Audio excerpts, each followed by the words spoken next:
वैसा। 6 लेटर है तो इनको आपस में कितने तरीके से अरेंज कर सकते हो? 6 factorial.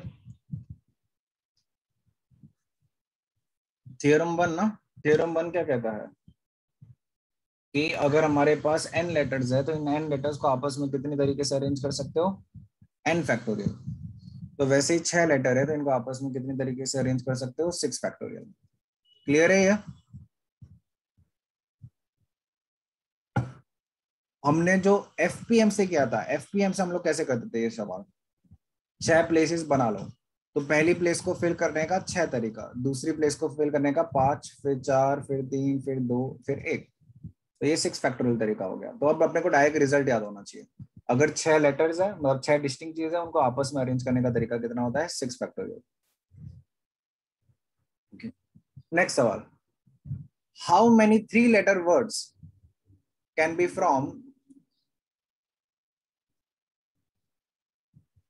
From letters of random?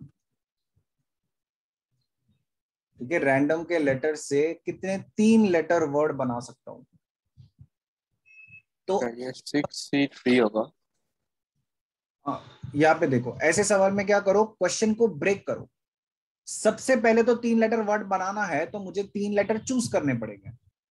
3 letter choose करने के तरीके कितने हैं? इन 6 लेटर में से 3 लेटर चूज करने के तरीके कितने हैं? 6C3।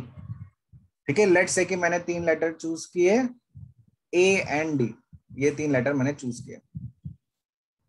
अच्छा, अब इन 3 लेटर्स को आपस में अरेंज करने का कितना तरीका है? इन 3 लेटर्स को आपस में अरेंज करने का कितना तरीका है? 3 फैक्टोरियल। तो my answer will be 6C3 into 3 factorial. समझा? okay. या फिर अगर हम लोग डायरेक्ट फॉर्मूला लगाए तो 3 लेटर वर्ड बनाने हैं 3, तो number of permutations of 3 letters out of 6 letters is 6p3। तो ये डायरेक्ट फॉर्मूला लगा सकते हो, ठीक है। लेकिन I would say don't prefer this, इसको लॉजिकली करो, क्योंकि मेजोरिटी क्या 100% सवाल लॉजिकली हो गए। हर सवाल 6p3 डायरेक्ट फॉर्मूला से नहीं होगा, लेकिन हर सवाल लॉजिकली होगा। तो लॉजिकली क्या करो, अगर तुम्हें बनाना है कम लेटर्स का या कुछ बनाना है तो पहले तो वो सिलेक्ट करो, हमेशा सिलेक्टिंग वाला प्रोसेस फर्स्ट, फिर सेकंड पार्ट होता है अरेंजिंग। तो अपने को 3 लेटर वर्ड बनाने हैं तो 3 लेटर सिलेक्ट करना है, तो 6C3, तो हमने 3 लेटर सिलेक्ट कर लिए। अच्छा, इन लेटर्स को आपस में अरेंज करना है, उसका तरीका कितना है? 3 फैक्टोरियल। लिखो।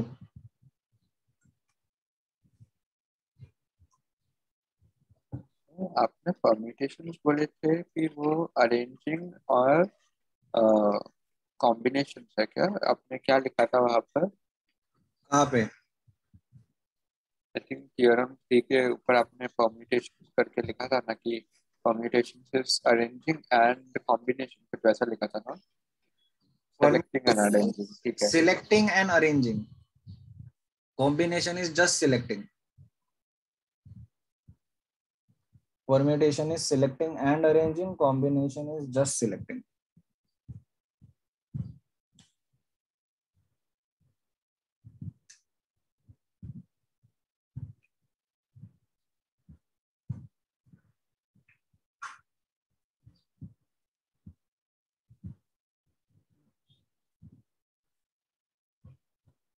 चलो आगे बढ़ते हैं अभी, ठीक है। ये सारे सवाल ऑलरेडी किए हुए हैं, उन सबको करते हैं।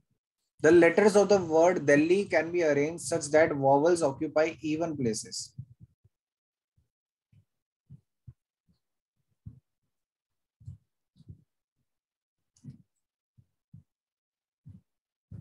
Okay. करो ये, vowels occupy even places.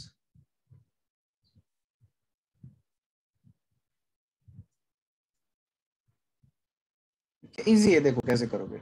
Vowels even place पे ऑक्यूपाई होने चाहिए, इवन पोजीशन ऑक्यूपाई करनी चाहिए वॉवल्स को। तो ये ई और आई इधर होना चाहिए, ठीक है, और डी एल एच इधर होना चाहिए। तो बस इन वॉवल्स को आपस में रीअरेंज करने का तरीका कितना है? ये ई और आई को आपस में रीअरेंज करने का तरीका कितना है? 2 तो फैक्टोरियल। 2 फैक्टर और डी एल एच को आपस में रीअरेंज करने का तरीका कितना है? 3 3 फैक्टर डी एल एच को आपस में रीअरेंज करने का तरीका कितना है? 3 3 क्या? 3 फैक्टोरियल। हाँ, 3 फैक्टोरियल। 3 क्या है? 3 तो गलत आंसर है। 3 factorial is the correct answer. 6 है, मतलब 3 फैक्टोरियल। तो ये बस कितने वर्ड्स फॉर्म कर सकते हैं जिसमें vowels occupy even places? 2 factorial into 3 factorial. ठीक है, ये सब लिखने की हैबिट डालो खुद से। 2 फैक्टोरियल क्या रिप्रेजेंट करता है? Rearranging vowels. और 3 फैक्टोरियल रीअरेंजिंग कॉन्सोनेंट। चलो second part, vowels occupy odd places. 3 4 5 तो दिल्ली है, और वॉवल्स ऑक्यूपाई ऑड प्लेसेस। अब यहाँ पे देखो कैसी रीजनिंग रहेगी। यहाँ पे दिक्कत क्या आ रही है अपने को कि we have 3 odd places and we have only 2 vowels. तो पहला काम तो मुझे क्या करना है? सबसे पहला काम तो मुझे क्या करना है? ऑड प्लेसेस सिलेक्ट करने हैं जहां पे मेरे वॉवल्स जाएंगे। ठीक है, क्योंकि तीनों के तीनों पे तो नहीं जा सकते, 2 ही पे जा सकते हैं। तो वो ऑड प्लेसेस सिलेक्ट करने का तरीका क्या है जहां पे मेरे वॉवल्स जाएंगे? बोल सकता है कोई?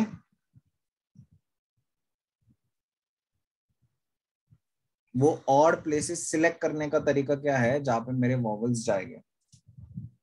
बेसिकली हम लोगों को एक वॉवेल लेना है और देखना है कि कितने प्लेसेस में वो जा सकता है। वॉवल तो ये और आई है। ठीक है, मुझे ये 3 प्लेस है ना, तो तीनों पे तो ये और आई नहीं जा सकता, बस 2 प्लेस पे जा सकता है। तो वो 2 प्लेस सिलेक्ट करने के तरीके कितने हैं जहाँ पे ई और टी की अगर हम लोग टी लेंगे पहले तो 3 है, और आई लेंगे तो 2 है। नहीं नहीं नहीं, प्लेस सिलेक्ट करो। ई और आई भूल जाओ, ई और आई भूल जाओ, ई और आई है ही नहीं सवाल में। मुझे बस इन 3 प्लेस में से 2 प्लेस सिलेक्ट करने हैं, उसके तरीके कितने हैं?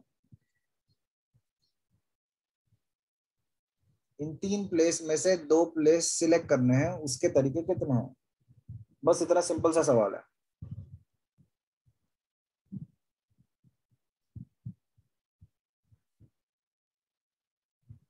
कोई भी?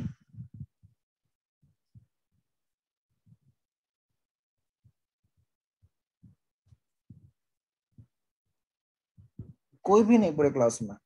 देखो चलो, मेरे को लग रहा है 1 वे होने वाला है ये चैप्टर। किसी का कुछ रिस्पॉन्स ही नहीं है। ठीक है, तो 3 प्लेस है, 3 प्लेस में से मुझे 2 प्लेस सिलेक्ट करने हैं। Selecting, selecting is C. तो कॉम्बिनेशन, तो 3 में से 2 प्लेस सिलेक्ट करने का तरीका 3C2। ये मैंने 3 प्लेस में से 2 प्लेस सिलेक्ट कर लिया। ये मेरे पास 3 रेड प्लेस थी, उसमें से 2 प्लेस सिलेक्ट कर लिया। लेट्स से कि मैं फर्स्ट और लास्ट प्लेस सिलेक्ट करता हूँ। अच्छा, अब इन दोनों प्लेसेस पे इन दोनों वॉवल्स को अरेंज करने का तरीका कितना है? 2 फैक्टोरियल। और बचे हुए प्लेसेस पे कॉन्सोनेंट अरेंज करने का तरीका कितना है? 3 फैक्टोरियल। तो my answer is 3C2 into 2 factorial into 3 factorial. कोई भी रिवाइज करके नहीं आया, संडे के बाद बुक भी नहीं खोला है तुमने पीएनसी का। 100% मेरे को पता है।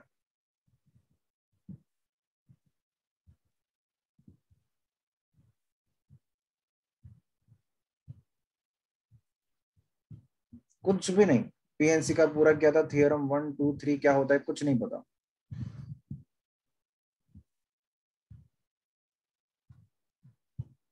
एंड 2 दिन पहले ही लेक्चर हुआ था।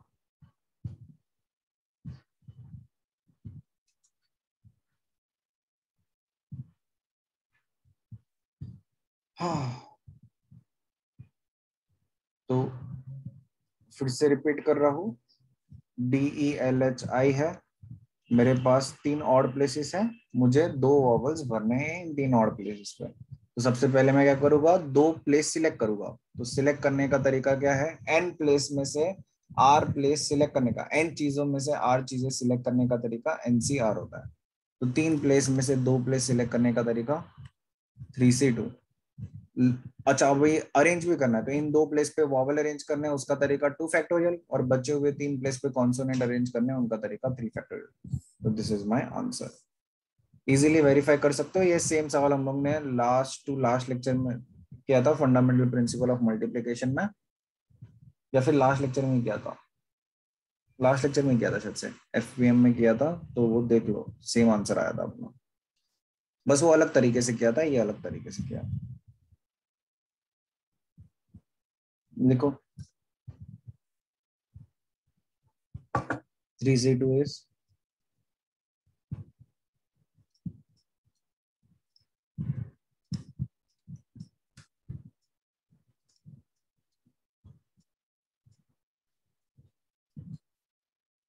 हाँ नेक्स्ट देखो, how many 4 letter words can be formed using the letters of daughter.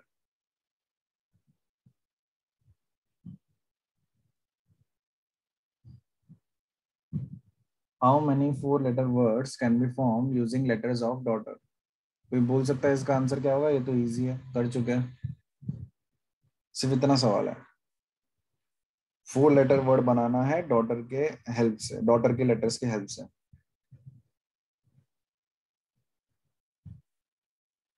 तो कितने वर्ड बना सकते हो?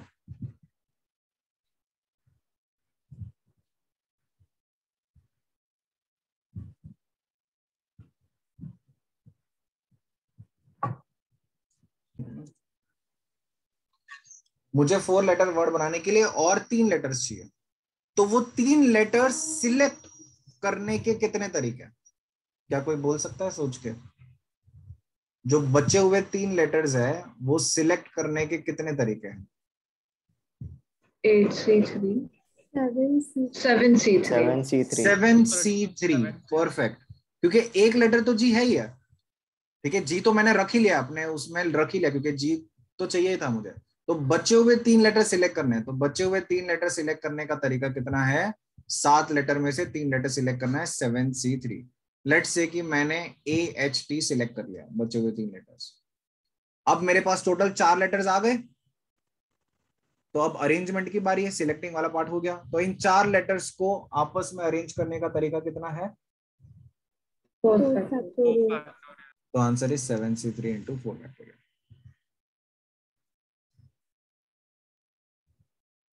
समझा? Yes sir. इजीली मैच कर सकते हो, लास्ट लेक्चर से सेम ही आंसर होगा। 7C3 को ओपन करो, आंसर सेम ही होगा।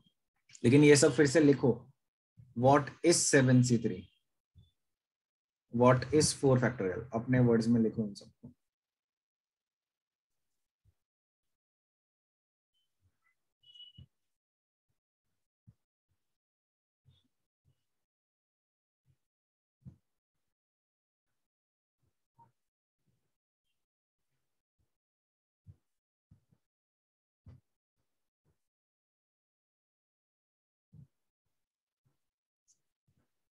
दिख रहा है तुम लोग को?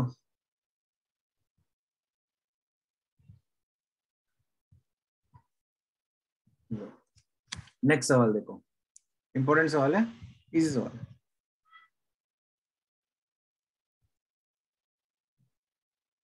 लेट्स से कि हमारे पास 15 प्लेयर्स हैं और उनमें से मुझे 11 प्लेयर्स सिलेक्ट करने हैं।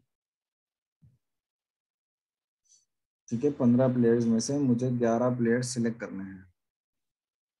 तो नंबर ऑफ वेज पूछा है, if a particular player is always chosen and a particular player is never chosen. ठीक है, तो नंबर ऑफ वेज बोलना है मुझे। मतलब सवाल क्या है, लेट्स से कि P1 P2 P3 से लेके P15 मेरे पास 15 प्लेयर्स है, तो मुझे इसमें से 11 प्लेयर सिलेक्ट करने हैं if a particular player is always chosen. मतलब ऐसे कोच ने बोल दिया कि यार इसको तो खिलाना ही है, लेट्स से कि इंडिया की टीम है, विराट कोहली ने को तो खिलाना ही है। ठीक है, तो वो तो ऑप्शन में भी नहीं है। तो एक पर्टिकुलर प्लेयर को हमेशा खिलाना ही है, तो कितने तरीके से 11 प्लेयर सिलेक्ट कर सकते हैं? बोल सकता है कोई? पहले खुद से ट्राई करो बस।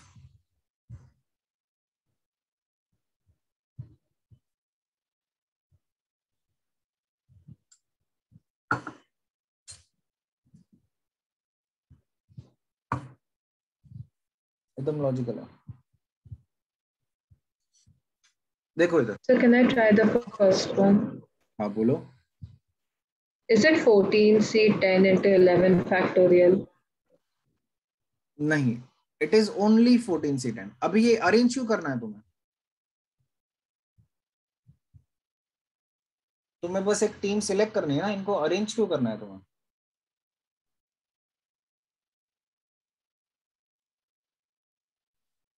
सिर्फ सिलेक्ट करना है अपने को, अपने 11 प्लेयर की टीम सिलेक्ट करनी है। तो सिलेक्ट करने का तरीका कितना है? 14C10।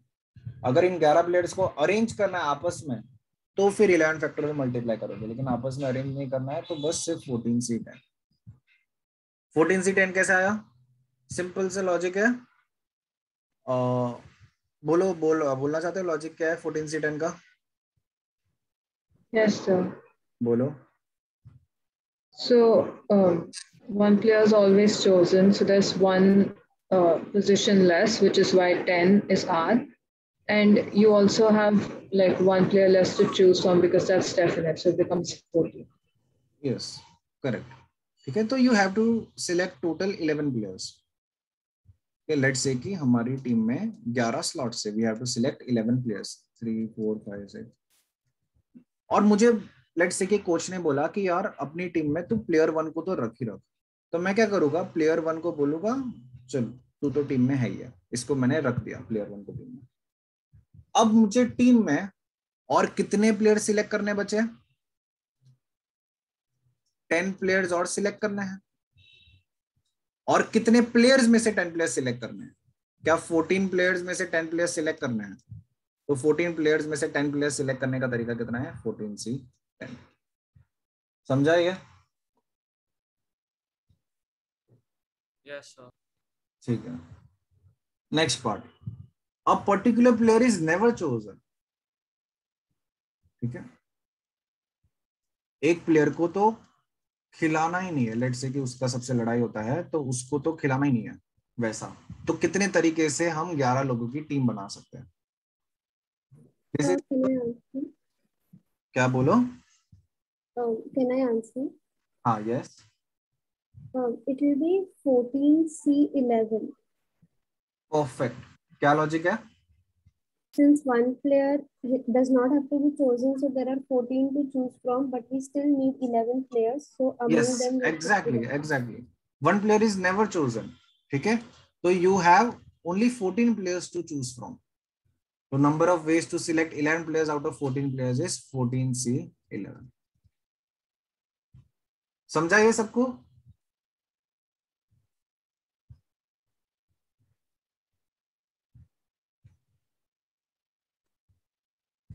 ठीक है, चलो तो इसका आंसर बताओ। One player is always chosen and one player is never chosen. So can I say? One player is always chosen and one player is never chosen. You can answer.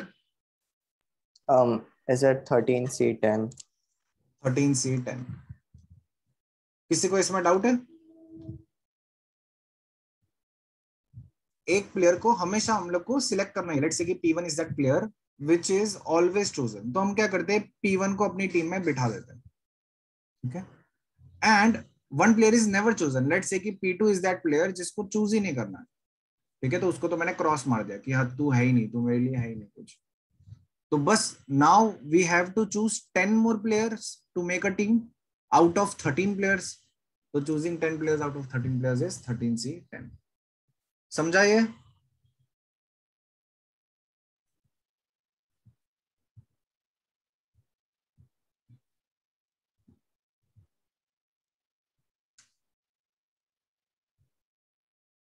बोलो yes और no. Yes, sir. yes, sir. Yes, sir. Yes. चलो next, in how many ways a committee of 5 members can be selected from 6 men and 5 women? In how many ways a committee of 5 members can be selected from 6 men and 5 women? और हमारे committee में 3 men और 2 women है। ये मैं करवा रहा हूँ। तो हमें 5 मेंबर कमेटी बनानी है जिसमें 3 men और 2 women है। तो हम क्वेश्चन को ब्रेक कर लेते हैं, सबसे पहले मेन को सिलेक्ट कर लेते हैं और फिर we will select the women. ठीक है, तो ये बताओ मेन को सिलेक्ट करने का तरीका कितना है?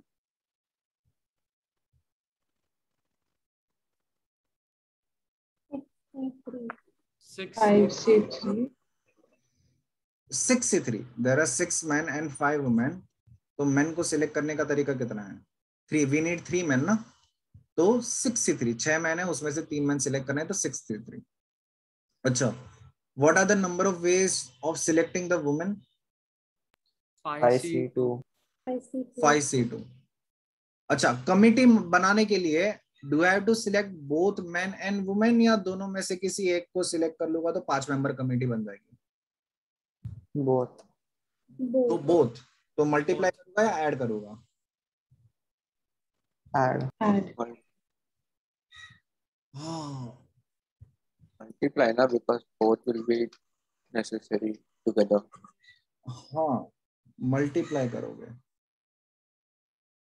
हाँ, सच बताओ बुक बैक से भी निकाला था तुम लोग ने लास्ट लेक्चर में, लास्ट लेक्चर के बाद?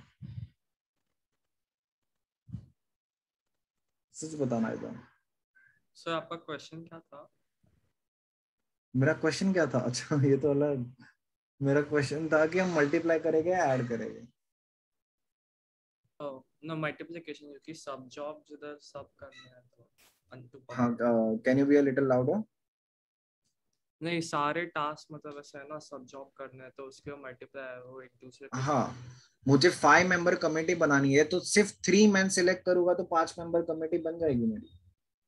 मुझे 3 सिलेक्ट करने हैं एंड 2 वुमेन सिलेक्ट करने हैं, दोनों काम इंपॉर्टेंट है ना 5 मेंबर कमेटी बनाने के लिए, तो दोनों ही काम इंपॉर्टेंट है तो मल्टीप्लाई करोगे। अगर कोई एक काम करने से पूरा कमेटी बन जाएगा तो ऐड कर लोगे, केसेस होता है तो ऐड कर लोगे, लेकिन दोनों काम इंपॉर्टेंट है तो मल्टीप्लाई करोगे। चलो, कंसिस्टिंग ऑफ एटलीस्ट 2 वुमेन। ठीक है, क्वेश्चन इज सेम, क्वेश्चन मैं रिपीट कर लेता हूं, क्या था कि we have 6 men and 5 women। एक मिनट, इसको नीचे होने दो इसको।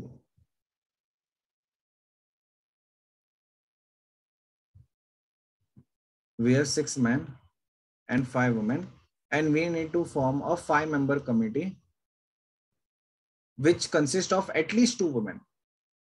तो क्या कर लो, बस केसेस ले लो, क्या क्या केसेस हो सकता है हमारी 5 मेंबर कमेटी कैसी दिख सकती है? एटलीस्ट 2 वुमेन तो होनी चाहिए। तो एक ये हो सकता है कि 3 men 2 वुमेन हो सकता है हमारी कमेटी में, या फिर क्या हो सकता है हमारी कमेटी में? 6 One. women and no men. 2 men and 3 women, line से जाओ, 3 men 2 वुमेन या 2 men 3 वुमेन, ये हो सकता है।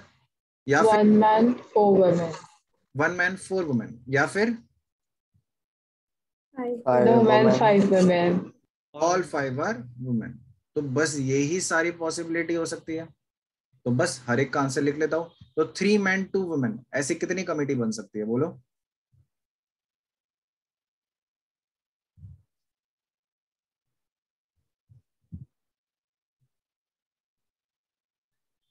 Six C3 into 5C2. 5C2. Perfect. 2 men 3 women, 6C2 into 5C3. and 1 man 4 women is 6C1 into 5C4, perfect, and 5 women is 5C5। So these are the number of committees which consist of at least 2 women। Clear है या? And of course you can open that, you can simplify that to get the final answer। अच्छा, consist of at least 1 woman, बोलो answer क्या होगा?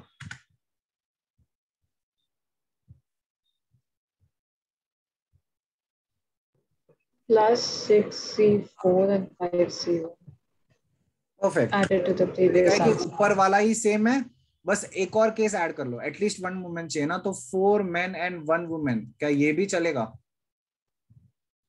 तो this is ऊपर वाला answer, ये लेट्स से कि इसको मैं 1 बोल देता हूं, तो 1 plus 6c4 into 5c1. This is my answer. समझा ये? Yes sir. या फिर देखो पार्ट में क्या है. अब ये देखो, जरूरी नहीं ना कि सेकंड पार्ट हमेशा किया होता, तो तुम्हें इतने सारे केसेस लेने पड़ते, फिर आंसर निकालना पड़ता, विच वुड बी कम्बरसम. तो अल्टरनेट तरीका क्या है? एटलीस्ट वन वुमन बोला है. तो कितनी कमिटीज है जिसमें एक वुमेन तो है ही है. तो क्या मैं बोल सकता हूँ क्या टोटल जितनी कमिटीज है माइनस नो वुमेन, जितनी कमिटीज में वुमेन ही नहीं है उनको हटा देता हूं टोटल में से, तो बचे हुए में से क्या एटलीस्ट एक वुमेन तो होगा ही होगा बचे हुए कमिटीज में. तो Yes, मुझे टोटल 5 मेंबर कमिटी कितने बन सकते हैं? अगर मैं 6 मैन 5 वुमेन की बात करता हूं तो टोटल 5 मेंबर कमिटी कितने बन सकते हैं? क्या बोल सकता हूं total 5 member committee is 11c5. ठीक है, अब मुझे कोई भेदभाव नहीं करना मैन वुमेन में, तो मेरे पास टोटल 11 लोग हैं. 11 लोग में से 5 मेंबर सिलेक्ट करना है, तो कितने तरीके हैं? 11c5. तो total 5 member committee is 11c5. No women, no women का मतलब क्या हुआ? पांचों के पांचों मैन है. तो ऐसी कितनी कमिटीज है जिसमें पांचों के पांचों मैन है? 6c5. तो my answer is 11c5 minus 6c5. समझा ये?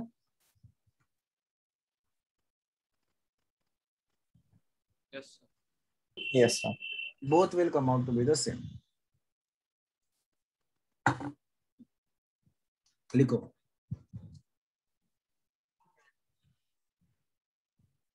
So what is this first subpart? How many? Which part? The first subpart. How many? Straight line. Straight line can be made.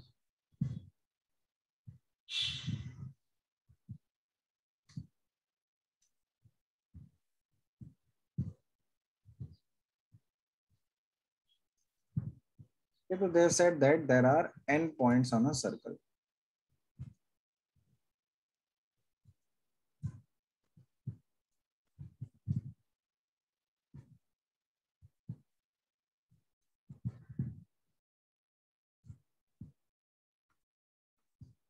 And मुझे कितनी straight line बना सकता हूँ इनको join करते करते. ठीक है, मतलब ऐसे लेट से कि इनको ज्वाइन किया तो एक ये स्ट्रेट लाइन बनेगी, फिर एक ये स्ट्रेट लाइन बनेगी, फिर बहुत सारी ऐसे स्ट्रेट लाइन बना सकते हो. तो टोटल कितनी स्ट्रेट लाइन बना सकते हैं हम लोग को वो गिनना है. ठीक है, मैं कराऊँ. देखो लॉजिक देखो, इस सवाल में इजी सवाल होता है, बस थोड़ा सा हम लोग को 1-to-1 कोरिलेशन आना चाहिए. क्या ये नोटिस कर सकते हो क्या?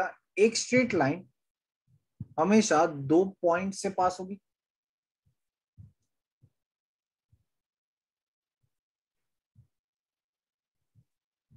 एक स्ट्रेट लाइन हमेशा ये 2 पॉइंट से पास होगी. कोई भी स्ट्रेट लाइन बनाने जाओगा तो 2 पॉइंट से ही पास होगी. Yes, sir. मुझे बताओ n पॉइंट्स है, n पॉइंट्स में 2 पॉइंट सिलेक्ट करने के तरीके कितने होते हैं? n पॉइंट्स में NC2. nc2. NC2. 2 point select करने के तरीके nc2 होते हैं. लेट्स से कि मैंने ये पॉइंट सिलेक्ट कर लिया और ये पॉइंट सिलेक्ट कर लिया. Can you notice that each selection corresponds to one straight line? तो जितने तरीके से मैं 2 पॉइंट सिलेक्ट कर सकता हूं, क्या उतनी ही स्ट्रेट लाइंस बनेगी?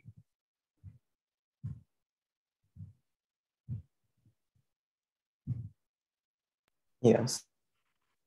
समझ पा रहे हो ये सब लोग? लेट्स से कि मैं ये पॉइंट और ये पॉइंट सिलेक्ट कर लेता, तो मुझे इसके करस्पॉन्डिंग कौन सी स्ट्रेट लाइन मिलेगी? ये वाली. लेट्स से कि ये पॉइंट और ये पॉइंट सिलेक्ट कर लेता, तो इसके करस्पॉन्डिंग ये वाली स्ट्रेट लाइन मिलेगी. तो जिस हिसाब से 2 पॉइंट सिलेक्ट कर सकते हो, क्या उतनी ही स्ट्रेट लाइंस मिलेगी मुझे? समझा ये सबको? तो बस 2 पॉइंट सिलेक्ट करने का तरीका कितना है? NC2. तो अपने पास NC2 स्ट्रेट लाइंस होगी. बोलो, किसी को डाउट?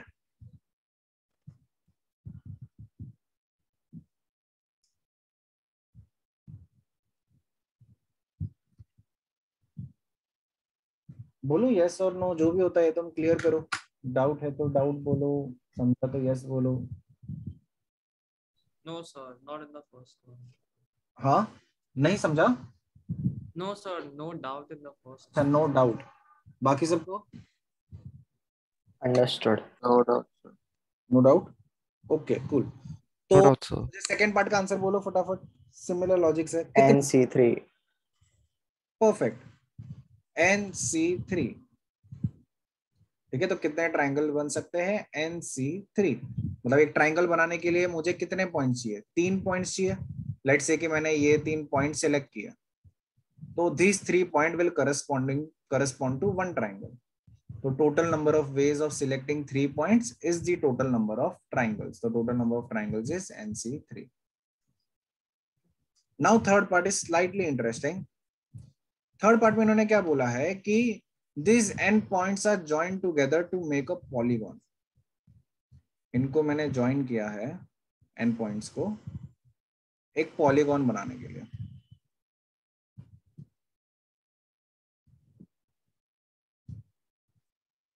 तो इस पॉलीगॉन के कितने डायगोनल्स हैं ये बोला है।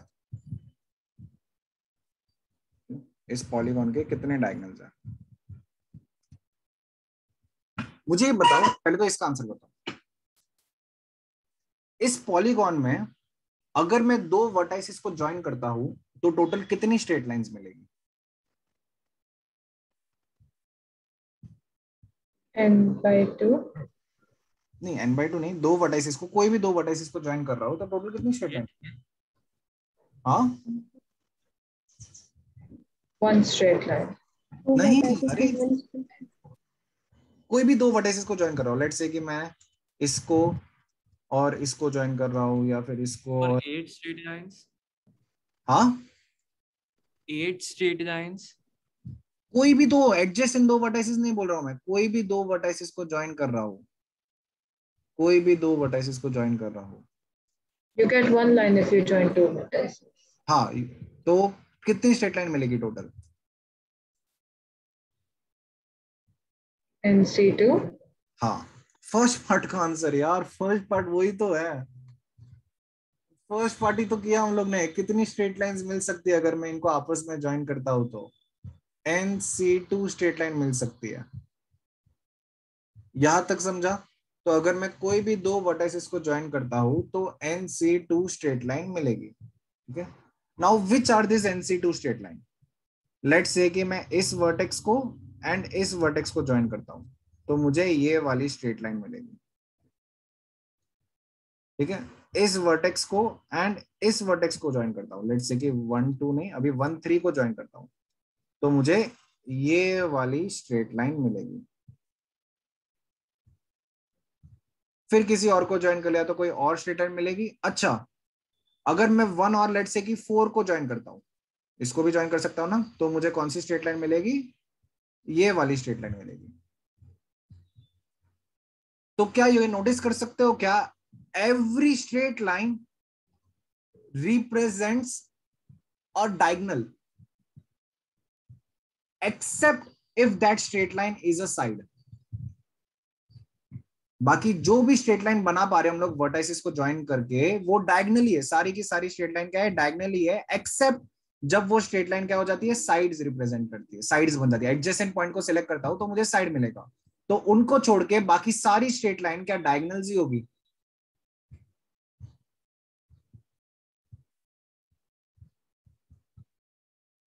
तो क्या मैं बोल सकता हूं क्या number of diagonals is equal to total straight lines minus number of sides?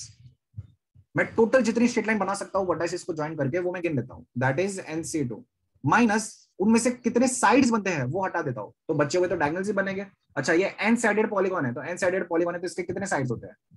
n sides. तो number of diagonals is NC2 minus n। समझा ये? बोलो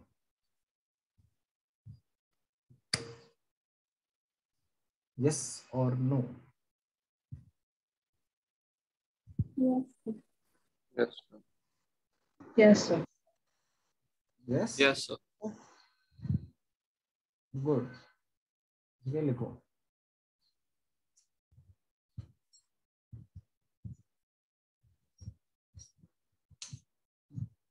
एक एग्जांपल भी ले सकते हो. लेट्स से कि we are talking about a 5-sided polygon.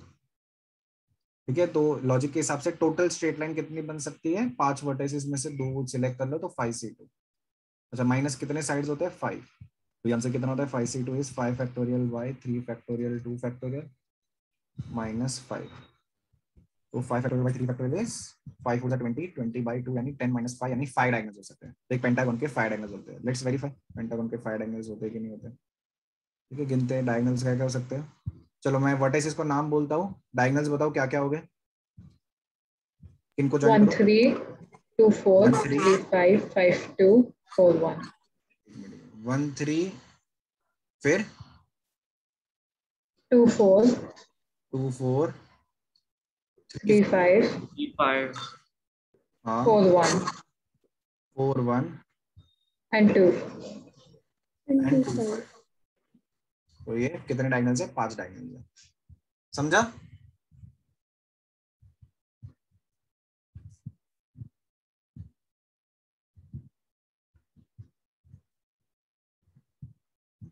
तो पीएनसी इज अबाउट दिस. देखो NC2 तो क्या होता है? चूजिंग का तरीका होता है. n चीजों में से 2 चीजें चूज करने का तरीका NC2 होता है. तुम्हें ये कोरिलेशन बैठाना है कि n वर्टाइसेस में 2 वर्टाइसेस सिलेक्ट करना is same as making a straight line. ठीक है, हम लोग ने बस चूजिंग सिखाया. अभी तुम्हें ये खुद से सोचना है कि अरे ये चूज करने को एक स्ट्रेट लाइन क्यों बोल रहे हैं हम लोग. ठीक है, अच्छे क्वेश्चन में बस यही होता है कि ये कोरिलेट करना आना चाहिए. फॉर्मूला तो एक ही होता है, लेकिन यू हैव टू थिंक अरे ये हमारा आंसर क्यों रिप्रेजेंट कर रहा है. तो सारे केसेस देखना है तुम्हें, फिर देखना है हाँ ये 2 वर्टाइसेस से तो एक स्ट्रेट लाइन बनती है, तो जिस हिसाब से मैं 2 वर्टाइसेस सिलेक्ट करता हूँ उतने ही स्ट्रेट लाइंस हो गए वैसा. चलो next. We have 6 horizontal line and 4 vertical line. How many rectangles can be made? How many rectangles can be made? ठीक है, रेक्टेंगल्स मीन्स स्क्वायर भी एक रेक्टेंगल ही होता है.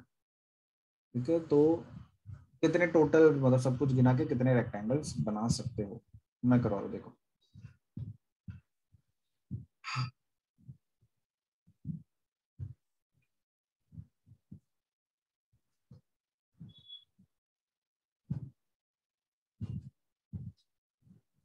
अब कोई भी रेक्टेंगल हो, लेट्स से कि कोई भी रेक्टेंगल हो,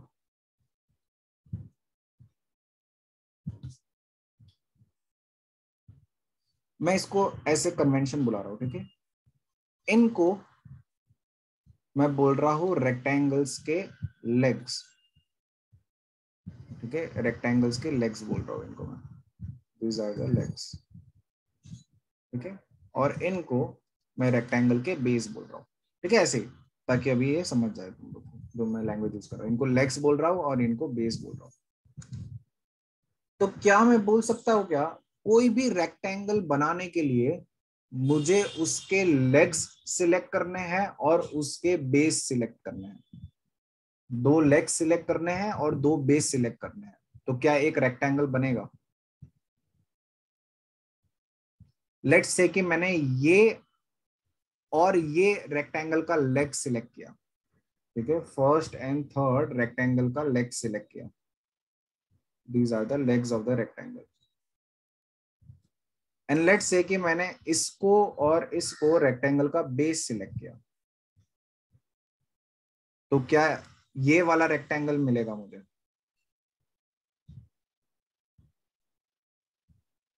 अच्छा, तो मुझे बताओ, लेट्स से कि मुझे ये वाला रेक्टेंगल बनाना है, ये ब्लू में जो रेक्टेंगल बनाना है, तो उसके लिए मुझे कौन सी लाइंस को लेग सिलेक्ट करना पड़ेगा? Last last 2, third and fourth line. And कौन सी लाइंस को बेस सिलेक्ट करना पड़ेगा? Second and fourth. Second and fourth. ठीक है, तो क्या ये नोटिस कर पा रहे हो क्या हर रेक्टेंगल 2 लेग्स से एंड 2 बेसिस से बनता है? Agreed?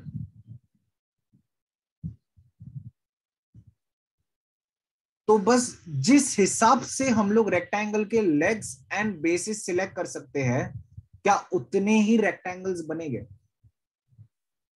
Number of ways of selecting legs and bases of rectangles is the total number of possible rectangles.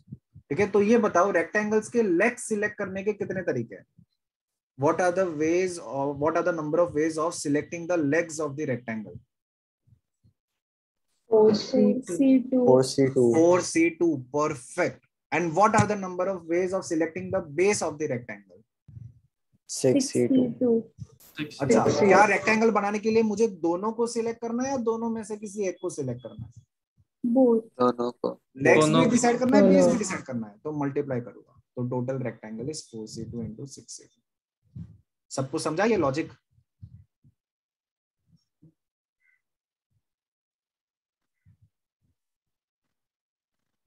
सबको समझ रहा है ये? Yes sir. Yes sir. ठीक है, ध्यान रखो फॉर्मूला एक ही होता है, कोरिलेशन बिठाना आना चाहिए। अरे ये 4C2 into 6C2 ये नंबर ऑफ रेक्टेंगल क्यों दे रहा है?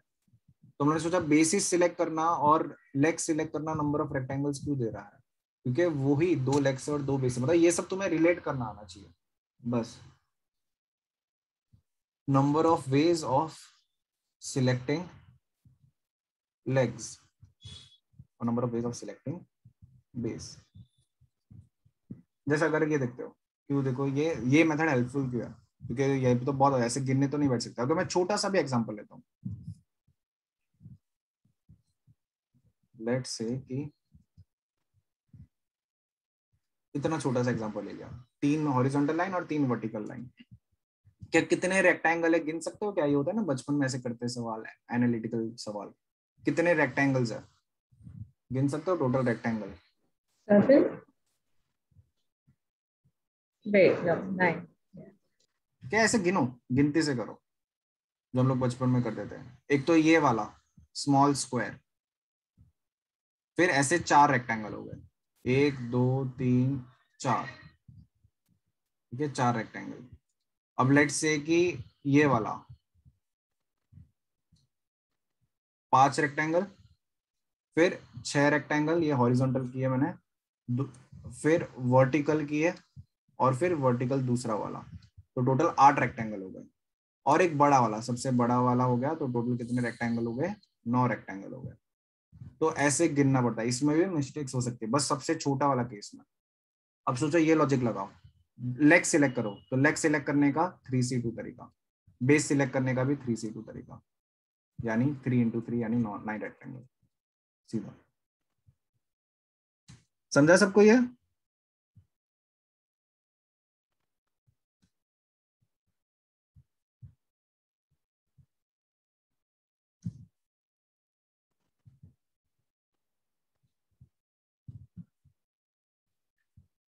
हाँ, चलो नेक्स्ट सवाल आते हैं, ये भी मजेदार सवाल है। How many 5-digit numbers can be formed in which each successive digit exceeds the preceding digit? एक से एक सवाल है इसमें। Okay, how many 5-digit numbers can be formed in which each successive digit exceeds the preceding digit? क्या कोई example दे सकते हो ऐसा 5-digit नंबर का जिसमें each successive मतलब नेक्स्ट और preceding मतलब प्रीवियस, तो next digit exceeds the previous digit? तो क्या ऐसे कोई 5-digit नंबर का एग्जांपल दे सकते हैं? 5, 4, 1 3, 2 2, 3 4 5। 1 2 3 4 5, परफेक्ट। कोई और एग्जांपल? 2, 3, 4, 5, 6. 4, 5, 6. हाँ तो बोला ठीक है कुछ। चलो मैं लेता हूँ 3 5 6 8 9। क्या ये भी एक 5-digit नंबर का एग्जांपल है जिसमें सक्सेसिव डिजिट प्रीसीडिंग डिजिट को एक्सीड करता है? क्लियर है ये? तो ऐसे मुझे सारे 5-digit नंबर्स गिनने हैं। लॉजिक देखो क्या, मेरे पास टोटल डिजिट है 0 1 2 3 4 से लेकर 9। कुछ ऑब्जर्व कर सकते हैं, सबसे पहले मुझे बताना सही है या गलत है। और लॉजिक देना। क्या मैं बोल सकता हूं क्या 0 can not be one of the digits? Sir, क्यों 0 क्यों नहीं हो सकता one of the digits? It cannot because be it can't be 5. the first digit. It won't be ठीक है, 5 अगर मैं digits. 0 को लेता हूं तो उसको तो पहली पोजीशन पे रखना पड़ेगा, एंड अगर पहली पोजीशन पे मैंने रख लिया तो this won't remain a 5 digit number, it will be a 4 digit number. तो 0 हो ही नहीं सकता डिजिट्स हमारा, ठीक है। 0 can not be one of the digit, सबसे फर्स्ट चीज ये। सेकंड क्या नोटिस कर सकते हो क्या? All digits will be different. समझा ये? ठीक है, तो मुझे पांचों के पांचों डिफरेंट डिजिट ही चाहिए होगा। अगर मुझे ऐसा नंबर बनाना है तो पांचों के पांचों डिफरेंट डिजिट चाहिए। चलो तो बस ये सवाल सॉल्व कर लेता हूं। मैं क्या कर लेता हूं, मुझे 5 डिजिट चाहिए ना, तो 5 डिजिट सिलेक्ट कर लेता हूं मैं। 5 डिजिट सिलेक्ट करने का तरीका कितना है? मुझे नंबर बनाना है ऐसा, तो 5 digit select 9C5. 9C5 9C5 is the number of ways of selecting 5 digits, जिससे मुझे नंबर बना। लेट्स से कि मैं डिजिट सिलेक्ट करता हूं 3 4 1 9 6, ये 5 डिजिट सिलेक्ट करता हूं, ठीक है। अच्छा, इन 5 डिजिट को आपस में अरेंज करने का कितना तरीका है जो ये प्रॉपर्टी सेटिस्फाई करे हमारी? इन 5 डिजिट्स को आपस में अरेंज करने के कितने तरीके हैं विच सेटिस्फाइज द प्रॉपर्टी दैट? तो आपने जो लिखा है वो नहीं होगा ना, 4 1 हो रहा है, बट वो तो अरे ये मैं बस 5 डिजिट ऐसे कॉमा के साथ लिख रहा हूँ कि ये 5 डिजिट से मैं नंबर बनाना चाहता हूँ। I am not made a number yet, मैं बस 5 डिजिट सिलेक्ट किया है जो हमारे नंबर में होगा। तो ये बताओ इन 5 डिजिट से, इन 5 डिजिट को कितने तरीके से अरेंज कर सकता हूं जो हमारी प्रॉपर्टी सेटिस्फाई करे? Only one way. Only one way. मुझे असेंडिंग ऑर्डर में ही अरेंज करना पड़ेगा इन पांचों डिजिट्स को। तो my answer is 9C5 into 1। समझा?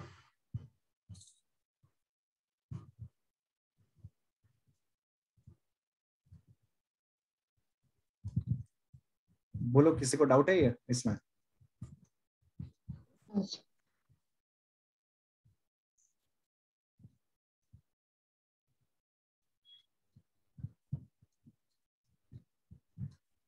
समझा सबको अच्छे से ये? Yes sir. समझा? गुड, ठीक है, चलो लिख लो।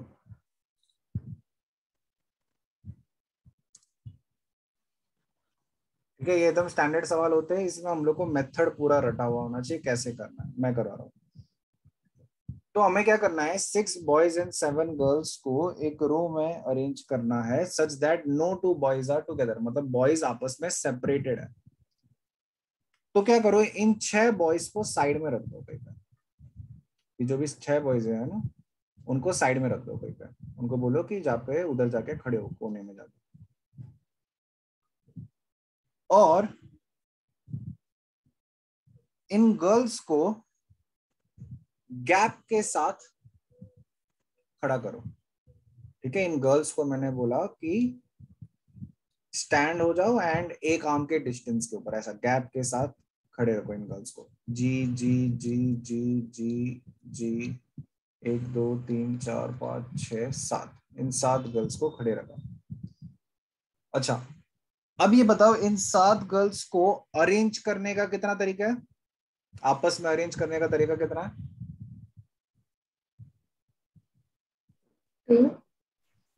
इन 7 गर्ल्स को आपस में अरेंज करने का तरीका कितना है? 7 factorial. 7 फैक्टोरियल। ठीक है, इन 7 गर्ल्स को आपस में अरेंज करने का 7 फैक्टोरियल तरीका। अच्छा, अगर मैं इन 7 गर्ल्स की बात करता हूं तो कितने गैप्स हैं उनके बीच में? क्या मैं बोल सकता हूं क्या एक इधर गैप होगा, एक इधर गैप होगा, इधर इधर इधर इधर इधर इधर, तो टोटल गैप्स कितने हैं? 8 गैप्स है। टोटल गैप्स 8 है। तो तुम क्या करो, अभी हम लोग को 6 बॉयज को बिठाना है ना गैप में, तो 8 में से पहले 6 गैप सिलेक्ट कर लेते हैं। तो 8 में से 6 गैप सिलेक्ट करने का तरीका कितना है?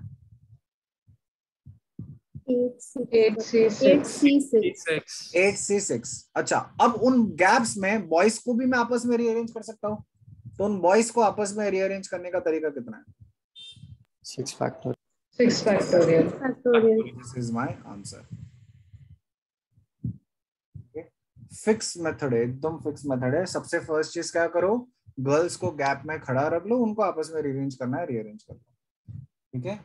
फिर बॉयज को मुझे गैप में भरना है ताकि वो सेपरेटेड हो जाए, ठीक है। लेट्स से कि बॉयज को मैंने ये गैप सिलेक्ट किया, ये गैप सिलेक्ट किया, ये गैप सिलेक्ट किया, ये गैप सिलेक्ट किया, ये गैप सिलेक्ट किया, ये गैप सिलेक्ट किया, तो 6 बॉयज को मुझे गैप में भरना है, ठीक है। तो मैंने 8 में से 6 पहले तो number of gaps note down कर लिया और उतने गैप सिलेक्ट कर लिए, तो 8C6। अच्छा, इन बॉयज को भी मैं आपस में रीअरेंज कर सकता था, B2 B1 B3 B4 B6 B5 ऐसा कुछ कर सकता था, तो उसका तरीका 6 फैक्टोरियल। तो दिस इज माय आंसर। तो लिखो, मेथड लिखो। फर्स्ट पॉइंट,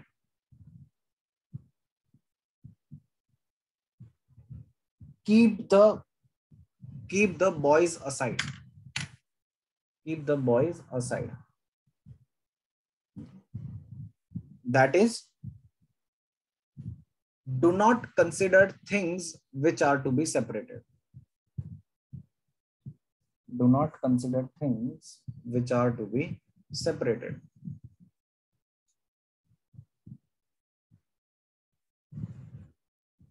ठीक है, तो मुझे बॉयज को सेपरेट करना है, तो एक बार के लिए मैंने साइड में रख दिया, ये फर्स्ट पॉइंट है। सेकंड, अरेंज द गर्ल्स,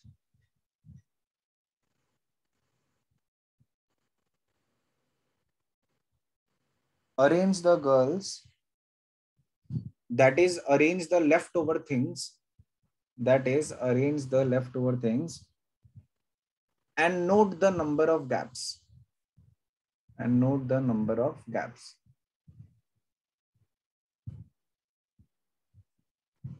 ठीक है, इन गर्ल्स को गैप के साथ खड़े रख दो, उनको आपस में अरेंज कर लो 7 फैक्टोरियल तरीके से, और हमने गैप्स नोट कर दिए, कितने गैप्स है, 7 गर्ल्स है तो 8 गैप्स है। Next point, third point, select the required number of gaps, select the required number of gaps and arrange the boys there, and arrange the boys there।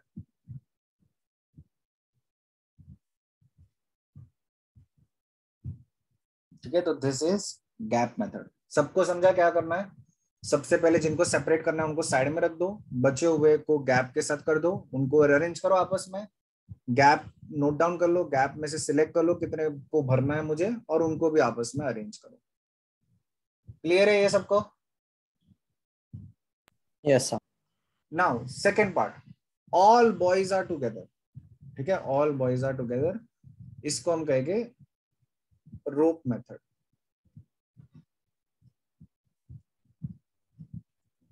Rope method, ठीक है। तो अभी हम लोग को क्या चाहिए कि सारे के सारे बॉयज साथ में हो, मतलब चिपके हुए हैं। ऐसे कितने अरेंजमेंट है जिसमें सारे के सारे बॉयज साथ में हो? तो इसमें क्या करो, जिनको साथ में रखना है ना उनको एक रस्सी से बांध लो। ये जो सारे बॉयज है ना, ये 6 बॉयज है ना ये टोटल, तो 6 बॉयज को साथ में रखना है, तो मैंने उनको एक रस्सी लाके रस्सी से बांध दिया, और गर्ल्स को ऐसे ही रहने दिया। तो अब मेरे पास टोटल कितने यूनिट्स है? टोटल कितने यूनिट्स है?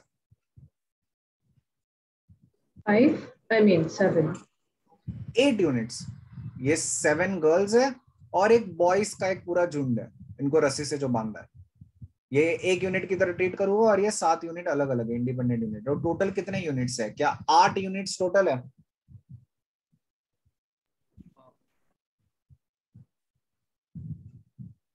तो इन 8 यूनिट्स को आपस में रीअरेंज करने का कितना तरीका है?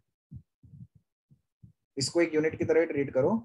8 फैक्टोरियल। 8 फैक्टोरियल आपस में रीअरेंज करने का तरीका 8 फैक्टोरियल। अच्छा, इस रस्सी के अंदर ये बॉयज भी तो आपस में रीअरेंज हो सकते थे।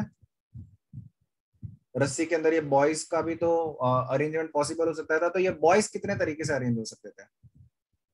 6 factorial। तो my answer is 8 factorial into 6 factorial. Clear है ये?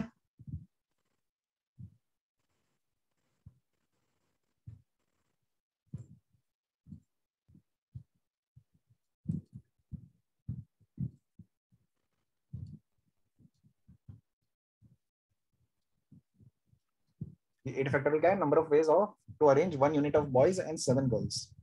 एंड 6 फैक्टोरियल क्या है? Number of ways to arrange boys in the unit. तो इजी होता है. अगर कोई भी चीज साथ में चाहिए तो क्या कर लो, एक रस्सी पकड़ो, उनको बांध दो, एक यूनिट की तरह ट्रीट करो, नॉर्मल परम्यूटेशन लगाओ और यूनिट के अंदर वाली चीजों को भी आपस में अरेंज करना मत भूलना. क्या आखिरी सवाल, इट इज वेरी इजी, बस ये इंग्लिश पे थोड़ा ध्यान देना है. Not all boys are together. ठीक है, तो ये बताओ, not all boys are together is equal to boys are separated. True या फिर false? False. Oh, Not all boys are together is equal to boys are separated.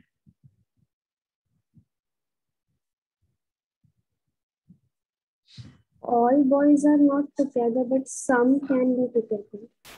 Yes, ठीक है. Not all boys are together does not mean boys are separated. ठीक है, not all boys are together मतलब सबके सब साथ में नहीं है. कुछ साथ में हो सकते हैं लेकिन सबके सब साथ में नहीं है. समझा? तो ये दोनों सेम चीजें नहीं होती है. ठीक है, तो not all boys are together मतलब सिंपली सबके सब साथ में नहीं है. तो इसका आंसर क्या बोल सकता हूं? क्या total minus all boys are together.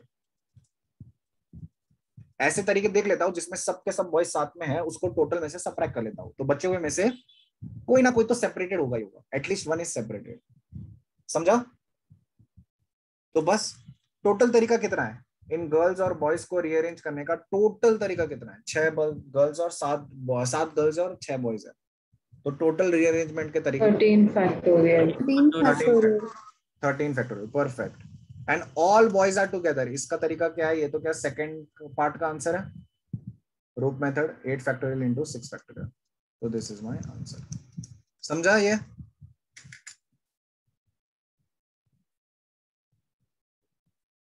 Yes sir.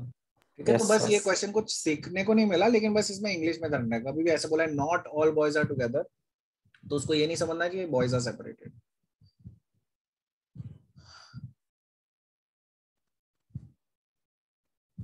चलो क्वेश्चन करो, फटाफट करो ये सवाल, प्रैक्टिस करो.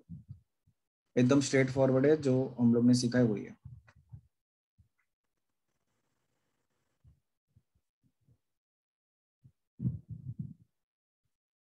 There are 4 boys and 4 girls. Total number of arrangements in which no 2 girls are together.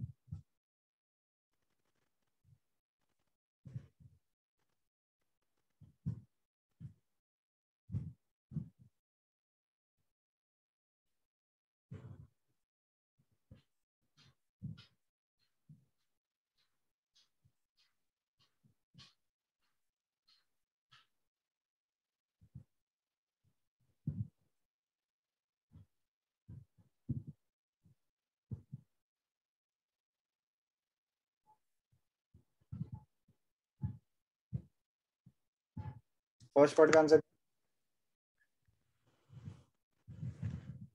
So 1 second, still doing. क्या है? No 2.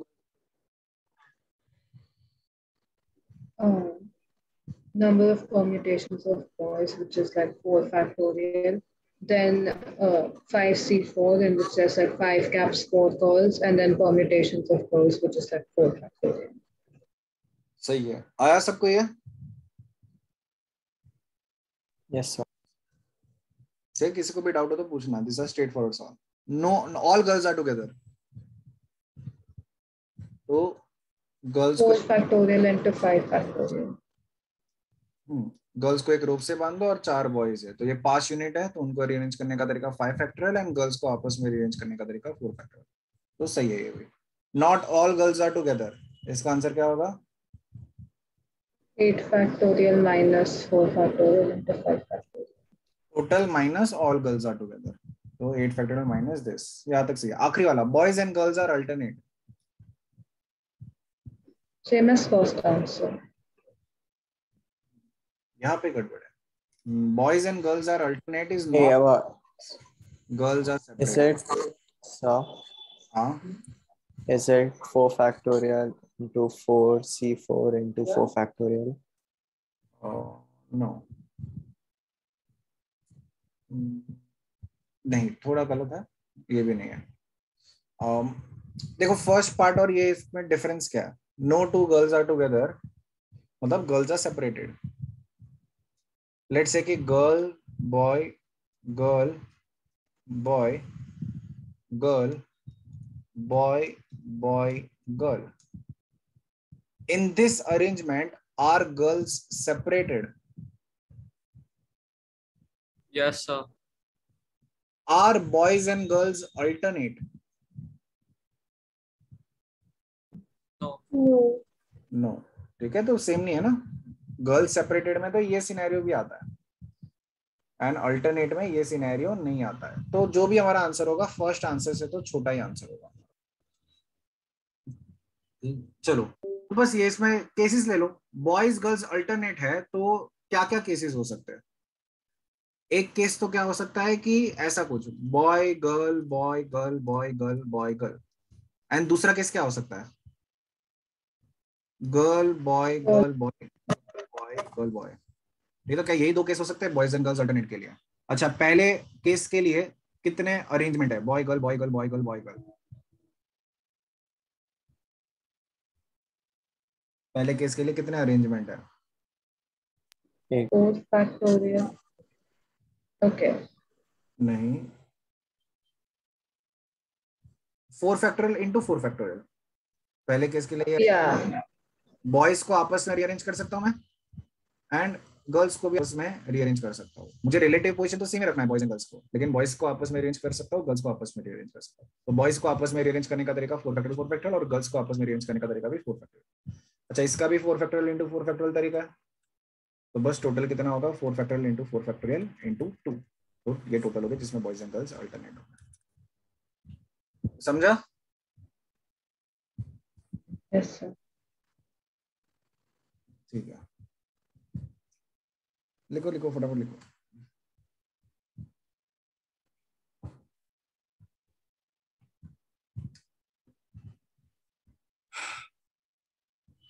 चलो नेक्स्ट आते हैं इसके ऊपर। मिरेकल शब्द है और फर्स्ट पार्ट तो करो फटाफट। Number of arrangements in which vowels are separated.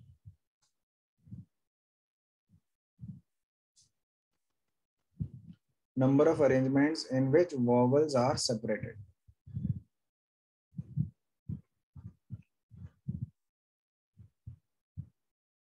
बोलो आंसर क्या होगा?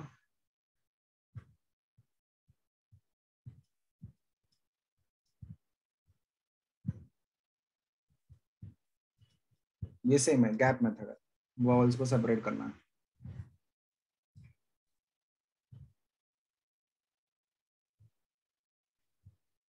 Four factorial into 5c3 into 3 factorial. 4 factorial into 5c3 into 3 factorial. आया सबको ये?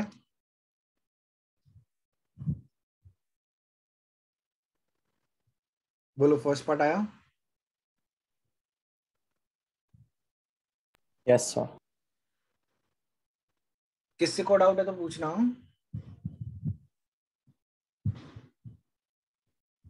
ठीक है, आई एम अज्यूमिंग कि आया। डाउट हो तो पूछो, वैसा तो दोबारा हम देख लेंगे वो चीज। और second part, number of arrangement such that relative order of vowels does not change.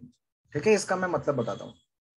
Relative order of vowels does not change मतलब वॉवल्स जिस ऑर्डर में आ रहे हैं उसी ऑर्डर में हमारे नए शब्द में आएंगे। जैसे यहाँ पे वॉवल्स का ऑर्डर क्या है? I comes before A comes before E. This is the order of vowels. I comes before A and A comes before E. तो हमारे नए शब्द में भी वॉवल्स का ऑर्डर ये होना चाहिए, I पहले आना चाहिए, फिर A आना चाहिए, फिर E आना चाहिए। तो बताओ, is this an example of a word whose relative order of vowels is same as relative order of vowels in miracle? Yes. Yes. ठीक है, तो relative order of vowels does not change का मतलब ये होता है आई comes before A comes before A. तो देखो कैसे करोगे, 1 2 3 4 5 6 7 7 7 वर्ड्स है, मिरेकल है। सबसे पहले मैं क्या कर लेता हूँ, वॉवल्स को बिठा देता हूँ कहीं पे। तो ये बताओ सबसे पहले वॉवल्स का पोजीशन सिलेक्ट करने का तरीका कितना है, मतलब जिन पोजीशंस पे मेरे वॉवल्स बैठे गए उनको सिलेक्ट करने का तरीका कितना है?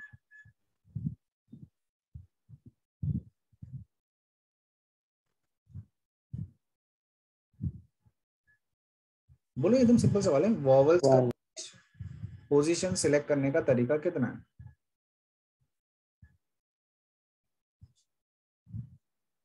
7C3। 7C3, 3 वॉवल्स बिठाना है, मेरे पास 7 पोजीशन है, तो 7C3 तरीके से सिलेक्ट कर सकता हूँ। लेट्स से कि मैंने ये और ये पोजीशन सिलेक्ट कर लिया वॉवल्स का, ठीक है। अच्छा, अब बताओ इन पोजीशन पे वॉवल्स को बिठाने का तरीका कितना है? Only one. ओनली वन, क्योंकि रिलेटिव ऑर्डर चेंज नहीं करना, तो IAE असेंडिंग ऑर्डर, मतलब जो भी वैसा टाइप का है उसी ऑर्डर में मुझे बिठाना पड़ेगा। और बस ये जो बचे हुए लेटर्स है MRCL, इनको आपस में अरेंज करने का तरीका कितना है?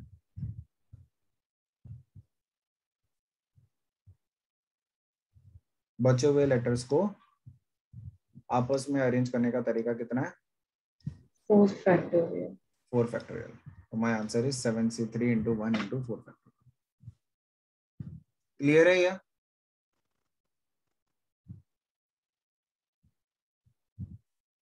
सबको क्लियर है? Yes sir. ठीक है, चलो तो फिर नेक्स्ट का आंसर खुद निकालो। I comes before A and I comes before E.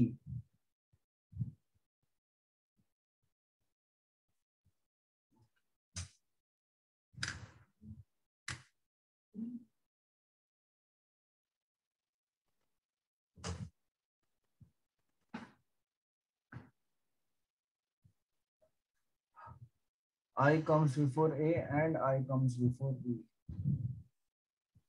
Almost similar है, थोड़ा अलग है। 7C3 into 2 into 4 factorial, एकदम सेम सवाल है, बस यहाँ पे अपने को पॉसिबिलिटीज कंसिडर करनी पड़ेगी। IAE को पहले बिठा देता हूँ, सिलेक्ट कर लिया। Before A and I comes before E, ये क्या हुआ?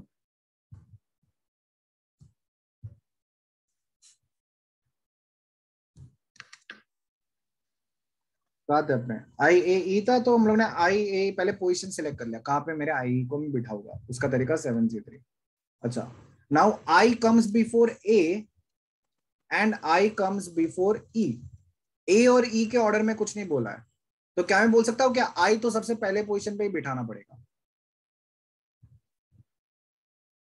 और A और E को आपस में अरेंज करने का तरीका कितना है? 2 फैक्टोरियल, और बचे हुए लेटर्स को आपस में अरेंज करने का तरीका 4 फैक्टोरियल। तो ये मेरा आंसर है, ऊपर वाले आंसर का डबल। क्लियर है ये? हाँ सर। ठीक है, फोर्थ पार्ट है relative position of vowels and consonant doesn't change. ठीक है, वॉवल्स और कॉन्सोनेंट का रिलेटिव पोजीशन चेंज नहीं हो रहा। ठीक है, इसका मतलब क्या हुआ?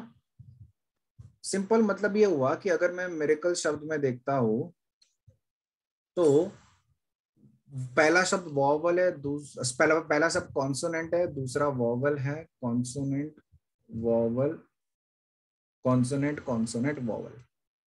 तो उन्होंने बोला है relative position of consonant and vowel does not change, मतलब जहां पे कॉन्सोनेंट है उधर ही कॉन्सोनेंट होना चाहिए और जिधर वॉवल है उधर ही वॉवल होना चाहिए। कौन सा वॉवल है वो फर्क नहीं पड़ता, लेकिन वॉवल वॉवल के जगह पे होने चाहिए, कॉन्सोनेंट कॉन्सोनेंट के जगह पे होने चाहिए। तो क्या बोल सकते हो आंसर 1 सेकंड में क्या होगा इसका आंसर?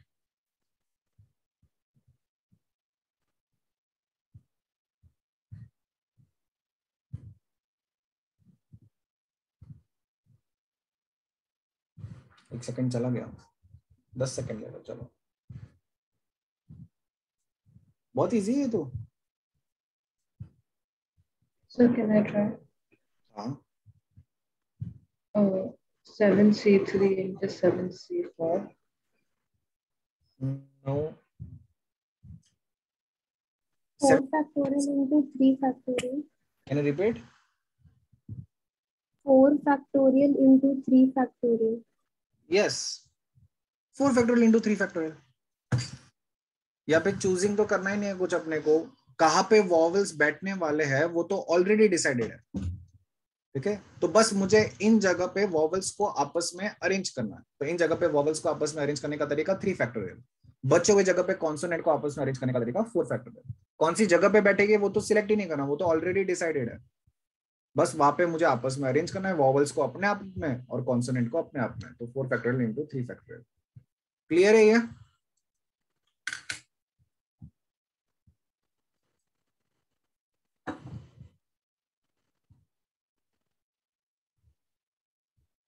बोलो यस और नो। So, हाँ but in the earlier, when like there was an earlier question where the relative position of vowel didn't change.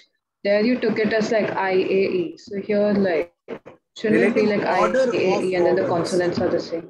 Relative order Okay. of vowels does not change. यहाँ पे relative position of vowels and consonant does not change.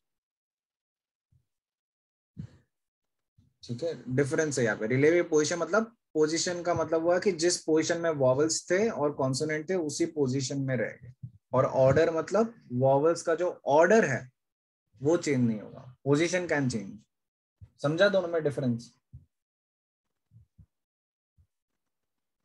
Yes, sir. ठीक है।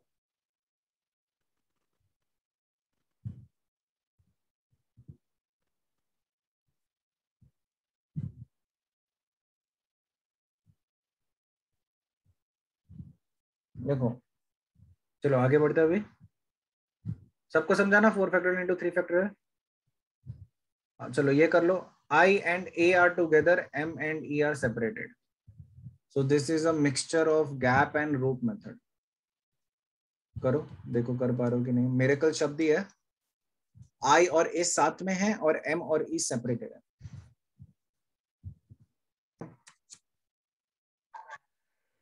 I और A together है, M और E separated है। तो मैं M और E को साइड में रख देता हूँ, ठीक है। जिनको सेपरेट करना है उनको साइड में रखता हूँ और I और A को एक रस्सी से बांध देता हूँ, ठीक है। तो I A बचा क्या, RCL, इनको एक गैप के साथ मैं खड़ा रख देता हूँ, ठीक है। अच्छा, इनको आपस में अरेंज करने का तरीका कितना है? 4 factorial into 2 factorial. और I और A को भी आपस में अरेंज कर सकता हूँ 2 फैक्टोरियल, ठीक है। अच्छा, अब कितने गैप है? 4 5 gaps. 5 गैप है ना, 1 2 3 4 5, 5 गैप है। तो इन 5 गैप में M और E को बिठाने का तरीका कितना है? 5C2। 5C2. अच्छा, फिर M और E को आपस में भी अरेंज कर सकता हूं मैं, 2 factorial. This is my answer.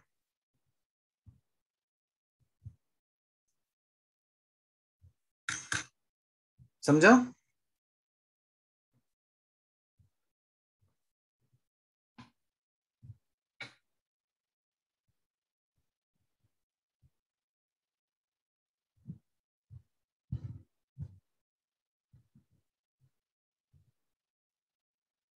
सबको समझा?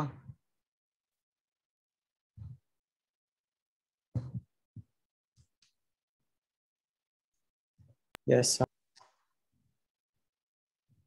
ठीक है, आगे बढ़ते हैं। चलो नेक्स्ट सवाल। In a dictionary made from the letters of life, what will be the rank of life? ये इंटरेस्टिंग सवाल है, इजी सवाल है। इन्होंने क्या बोला है कि लाइफ के लेटर से डिक्शनरी बनाया। मतलब मेरे पास मान लो कि कोई तो नया लैंग्वेज, उसमें बस 4 ही लेटर है, LIFE, ये 4 लेटर है, और उनके हेल्प से 4 लेटर की हेल्प से एक डिक्शनरी बनाया, ठीक है। और सारे लेटर्स यूज किए। तो वर्ड्स क्या क्या बन सकते हैं? IEFL बन सकता है, LFEI बन सकता है, ऐसे बहुत सारे वर्ड बन सकते हैं। It is not necessary the words have to make sense, लेकिन ऐसे बहुत सारे वर्ड्स बन सकते हैं। हमें पूछा है कि लाइफ का उस डिक्शनरी में रैंक कितना होगा। वो जो डिक्शनरी है उस डिक्शनरी में लाइफ का रैंक कितना होगा अगर मैंने डिक्शनरी के ऑर्डर में अरेंज किया तो। सबसे पहले डिक्शनरी का ऑर्डर पता है सबको कैसा होता है? अल्फाबेटिकली होता है, ठीक है, अल्फाबेटिक मतलब ए से स्टार्ट होने वाले पहले आते हैं, फिर बी से स्टार्ट होने वाले बाद में आते हैं, फिर सी से स्टार्ट होने वाले बाद में आते हैं। इसमें भी सी ए कम्स बिफोर सी ओ। ठीक है, वो सब चीजें, ये सब चीजें पता है ना सबको?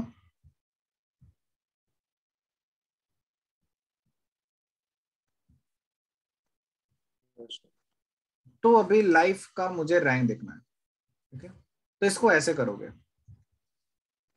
अब ये बताओ, लाइफ मतलब एल से स्टार्ट हो रहा है, एल से स्टार्ट होने से पहले क्या मैं बोल सकता हूँ क्या सबसे पहले डिक्शनरी में, अगर मैं पहले लेटर की बात करता हूं, सबसे पहला लेटर कंसिडर करता हूं, ई से स्टार्ट होने वाले सारे शब्द लाइफ के पहले आएंगे। अग्री करते हो? अग्री। अब मैं पहला लेटर की बात कर रहा हूं। अच्छा बोलो, और कौन से शब्द लाइफ के पहले आएंगे? Word starting from F and word starting from I. Word starting from F will come before I. Similarly word starting from I will come before life. ठीक है, तो ये सब पहले आएंगे। अच्छा, नाउ एल की बारी आ गई। अब सेकंड लेटर को कंसिडर करो। एल आई, एक बार तुमने फर्स्ट लेटर कंसिडर किया ना, अब सेकंड लेटर के ऊपर आओ। ये सोचो, एल आई के पहले कौन से शब्द आएंगे? L E and L L E F. N L L. L E and L F. ठीक है, तो अभी हम लोग ने सेकंड लेटर भी कंसिडर कर लिया। अब ये सोचो, एल आई एफ के पहले कौन से शब्द आएंगे? L I E F. ई। और उसके बाद हमारी लाइफ की बारी आएगी। एल आई ई एफ जो शब्द था, उसके बाद एल आई एफ ही आएगा, तो ये हो जाएगा। तो बस गिन लेते हैं। अच्छा, ई से स्टार्ट होने वाले कितने शब्द है? ई से स्टार्ट हो रहा है, यानी बच्चे कुछ लेटर को अरेंज करना है, यानी 3 फैक्टोरियल शब्द है जो ई से स्टार्ट हो रहे हैं। एफ से स्टार्ट होने वाले भी 3 फैक्टोरियल शब्द है। आई से स्टार्ट होने वाले 2 factorial. 2 factorial. And L F से भी स्टार्ट होने वाले 2 फैक्टोरियल। और एल आई ई से स्टार्ट होने वाला एक ही शब्द है, एल आई ई एफ। और उसके बाद लाइफ का पोजीशन पूछा है, तो उसको +1 ऐड करूंगा ही करूंगा। तो लाइफ के पहले कितने शब्द आ रहे हैं? ये 3 फैक्टोरियल 3 फैक्टोरियल 3 फैक्टोरियल 18, 18 और 4 22, 22 और 1 23, +1, यानी लाइफ का जो डिक्शनरी में पोजीशन होगा वो 24 होगा, यानी 24th word will be life. समझा सबको? ये 23 वर्ड्स पहले आएंगे, तो लाइफ का जो रैंक है वो 24th होगा। डाउट किसी को?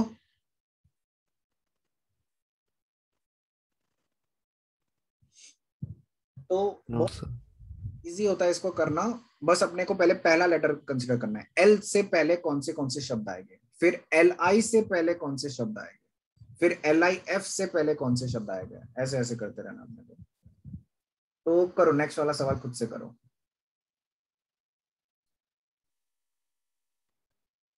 सबसे पहले एन से पहले कौन से शब्द आएंगे, फिर एन यू, फिर एन यू एम, फिर एन यू एम बी, ऐसा करते रहो। बस मुझे ये लिख लो, अरेंजमेंट तो तुम देख लोगे, ये सब लिखने की जरूरत नहीं है। 3 फैक्टोरियल 3 फैक्टोरियल 2 फैक्टोरियल, ये सब वो सब तो कर लोगे। बस मुझे ये लिख लो, ये जो है ना, ये लिखने पे फोकस करो। ये लिख लिया तो आंसर आ जाएगा।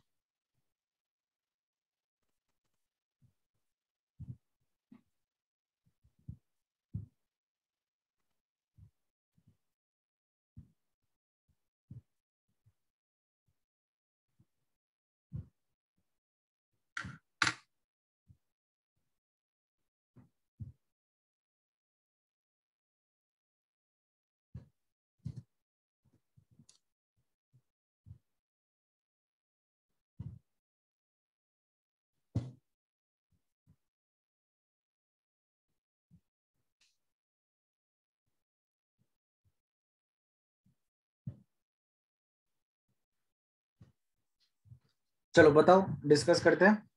आंसर नहीं चाहिए मुझे, मुझे बस पैटर्न चाहिए। सबसे पहले कौन से शब्द हो गए? B. एन से पहले कौन सा होगा? बी होगा। बी से स्टार्ट होने वाले सारे शब्द। फिर E. E. ई से स्टार्ट होने वाले सारे शब्द। फिर M. M. एम, एम से स्टार्ट होने वाले सारे शब्द। गुड। फिर N. N. N. एन से स्टार्ट होने वाले सारे शब्द नहीं होंगे, क्योंकि इन्हीं में से कोई NB. इन्हीं में से कोई एक नंबर शब्द होने वाला है, तो इनमें नंबर शब्द आने वाला है कहीं पे। तो ये सारे शब्द पहले थोड़ी हो गए नंबर के। Number would be part of this group, number will be part of this group. तो अभी आगे बढ़ोगे, ठीक है, अब भूल जाओ, समझाइए। तो अभी इसको आगे बढ़ो। तो अब सेकंड को कंसिडर करो। तो एन यू के पहले कौन से आते हैं वो लिखो। तो एन यू के पहले कौन से आएंगे? NB. NUB. N NUB. B नहीं, एन बी। पहले भी दो लेटर कर सकता था, फिर N. NE. ई, फिर NM. NM. और फिर एन NR. आर। और अभी एन यू की बारी आ गई। तो अब मैं एक और आगे कंसिडर करता हूं। तो अब क्या करूंगा? एन यू एम के पहले, NUB. एन यू एम के पहले कौन सा आएगा? N U B, NUE. N U E, perfect. और फिर एन यू आर तो नहीं आएगा, तो एन यू एम हो गया। अब एन यू एम बी के पहले कौन सा आएगा? N NUMB. के पहले कौन सा आएगा? कोई भी नहीं, तो ये भी हो गया। तो एन यू एम ई के पहले कौन सा आएगा? NUMBB. बी तो एक ही है ना, N U M B B कैसे करोगे? N U M B E के पहले कौन सा आएगा? बस B. आगे वाले को कुछ कर सकते हो। N U M B R क्या N U M B E के पहले आता है? No. नहीं। तो अब क्या उसके बाद एन यू ई के बाद सबसे पहला शब्द क्या नंबर ही होगा? समझा ये, या डाउट है इसमें?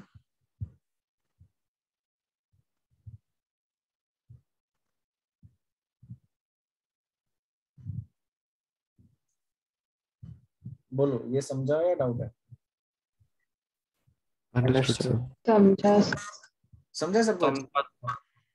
अरे वाह, सही है फिर तो। ठीक है, तो उसके बाद नंबर ही आएगा।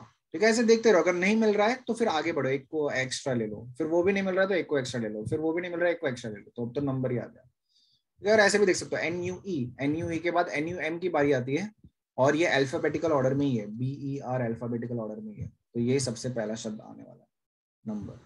तो बस ये तो गिन सकते हो, ये 5 factorial 5 factorial 5 factorial 4 factorial 4 factorial 4 factorial 4 factorial, Frank 1 add कर लो। तो जो रहेगा वो देख लो। क्लियर है ये कैसे करना है?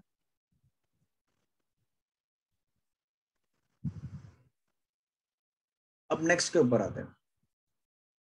नेक्स्ट टॉपिक के ऊपर आते हैं। लिखो permutations of alike things taken all at a time. Permutation of alike things taken all at a time. पूरा पीएनसी चैप्टर आ रहा है ना तुम लोग का?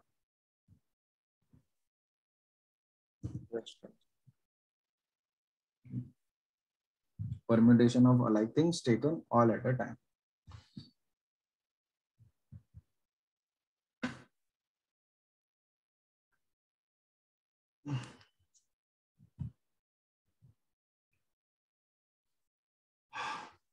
तो अब तक हम लोग ने क्या दिया था? परम्यूटेशन ऑफ डिस्टिंक्ट थिंग्स, मतलब सारे लेटर अलग है। जो भी हम लोग ने सवाल देखे उसमें सारे लेटर्स अलग थे। नंबर हो गया, लाइफ हो गया, जितने भी सवाल के इसमें सारे के सारे लेटर्स अलग है।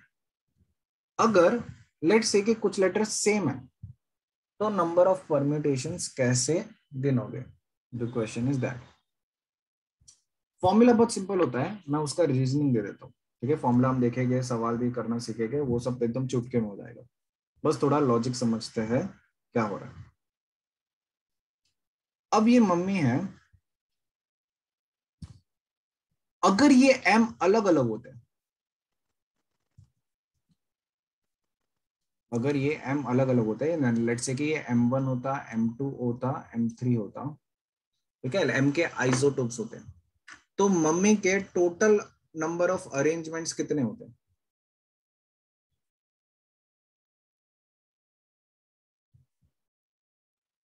5 5 फैक्टोरियल। factorial.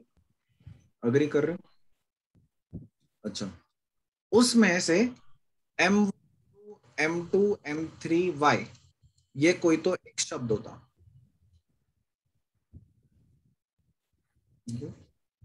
अच्छा, क्या ये M1 U M3 M2 Y, ये क्या कोई अलग शब्द होता? वैसे ही M2U M1 M3 Y, ये भी कोई अलग शब्द होता? M2U M3 M1 Y, ये भी कोई अलग शब्द होगा? M3U M1 M2 Y, ये कोई एक अलग शब्द होगा, और M3U M2 M1 Y, ये भी कोई अलग शब्द हो गए। अगर ये सारे M अलग होते तो ये 6 के 6 शब्द would be considered as different words, अगर M अलग होते तो। लेकिन M सेम है, तो क्या ये सारे words represent the same word? Mummy, अगर M, तो बस क्या मैं बोल सकता हूं क्या कि अगर ये डिफरेंट परम्यूटेशन, अगर M डिफरेंट है तो total words is 5 factorial. And क्या मैं बोल सकता हूं क्या every word is repeated 6 times? For every word corresponding in this, when the M's are alike, it is represented 6 times in the permutation in which M are distinct. ये सबको समझा? तो यानी टोटल नंबर ऑफ वर्ड्स कितने हैं actual में? तो 5 factorial bye 6।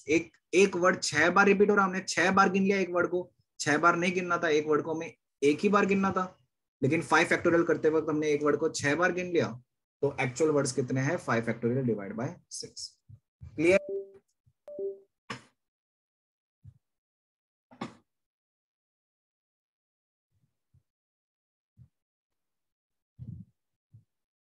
ये समझा या डाउट है इसमें?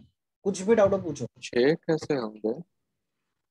6 है ना, ये हम लोग ने गिना, M1 M2 M3 Y, M1 M3 M2 M2 M3 M1 M2 M1 3 and M3 M1 M2 and M3 M2 M1। तो ये 6 अलग अलग वर्ड होते हैं 120 में। 5 फैक्टोरियल में जो होते हैं ये this are consider 6 separate times. लेकिन मम्मी में तो सारे M सेम होते हैं, तो ये 6 बार गिना एक वर्ड को मैंने, तो एक वर्ड को तो मुझे एक बार गिनना था। तो एक्चुअल वर्ड कितने हैं? 5 फैक्टोरियल बाय 6। अच्छा, ये 6 आया कैसे? 6 रिप्रेजेंट M1 M2 M3 के आपस में कितने अरेंजमेंट होते हैं? M1 M2 M3 के 3 फैक्टोरियल।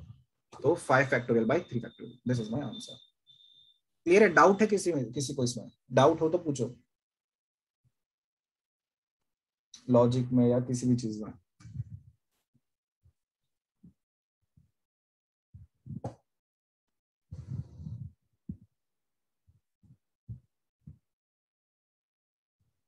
ठीक है, इसको अल्टरनेट तरीके से भी देख सकते हो, एक ऐसा देख ले, एक ऐसा भी देख सकते हो।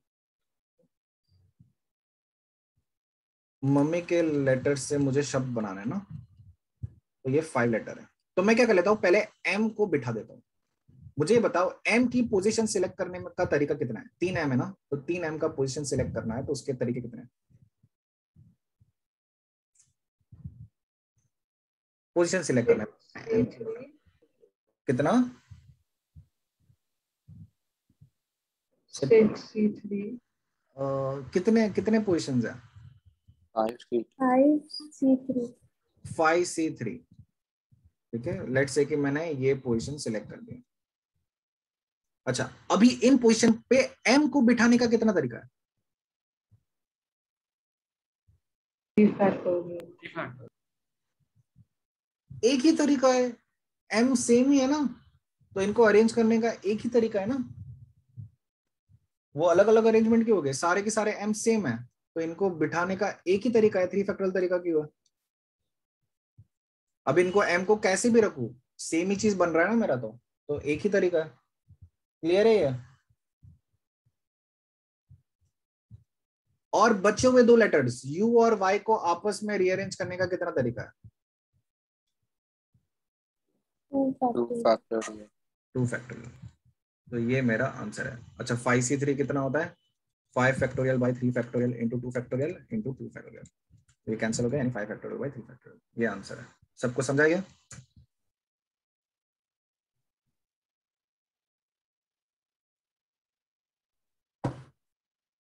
Yes, sir.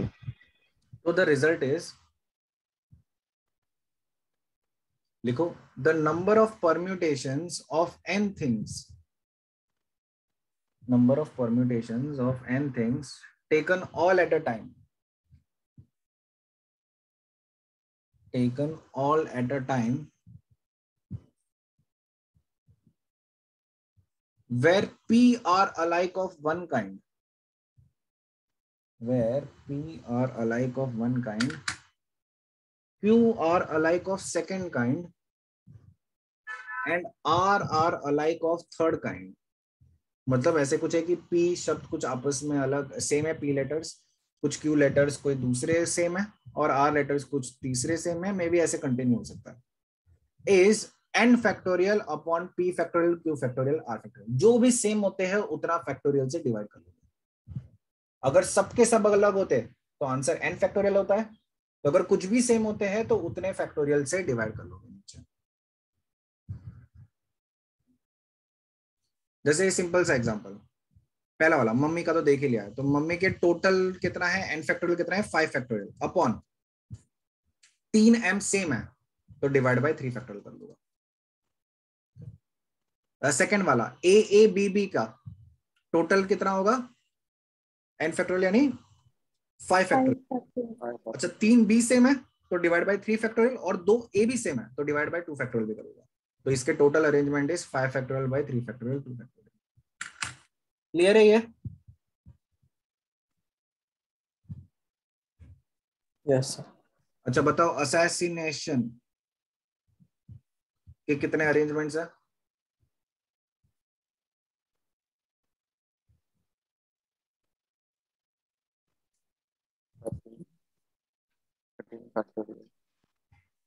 कितना है? 13 फैक्टोरियल।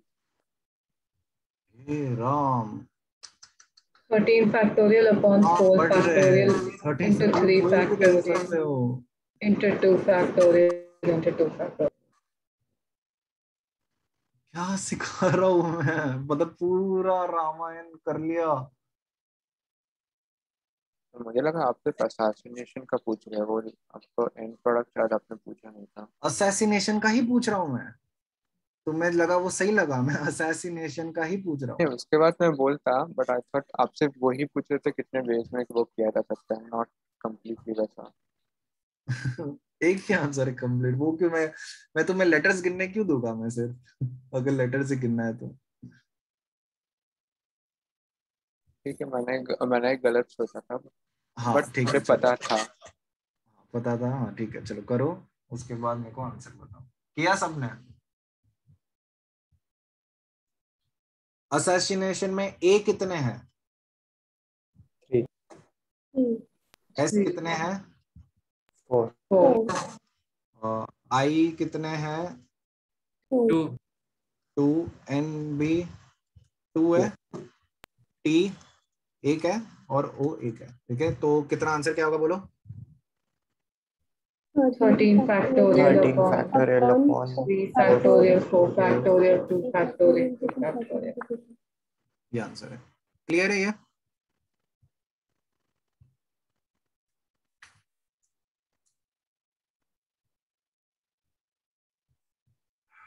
बोलो क्लियर है कि नहीं है?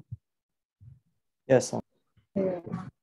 चलो, और अभी इसको मिक्स भी कर सकते हैं। लेट्स से कि असैसिनेशन ही शब्द है and no two S are together. ठीक है, no two S are together यानी एस आर सेपरेटेड, तो इट इज अलाइक वाला परम्यूटेशन एंड गैप मेथड दोनों को मिक्स कर दिया। कुछ नहीं होता है, एग्जैक्टली सेम तरीका होता है, बस परम्यूटेशंस लिखते वक्त ध्यान रखना है। ओके, तो इन्होंने क्या बोला है, no two S are together बोला है, तो मैं क्या कर लेता हूँ, एस को साइड में रख देता हूँ। ये 4 एस है ना, तो एस को मैंने साइड में रख दिया। बचा क्या, A I N A T I O N. ठीक है, 8 9 10 गैप है। अच्छा पहले तो इनको आपस में अरेंज करने का तरीका कितना है, A I N A T I O N को आपस में अरेंज करने का तरीका कितना है, सही से बोलना। पहले तो इनको आपस में अरेंज कर लेता हूँ।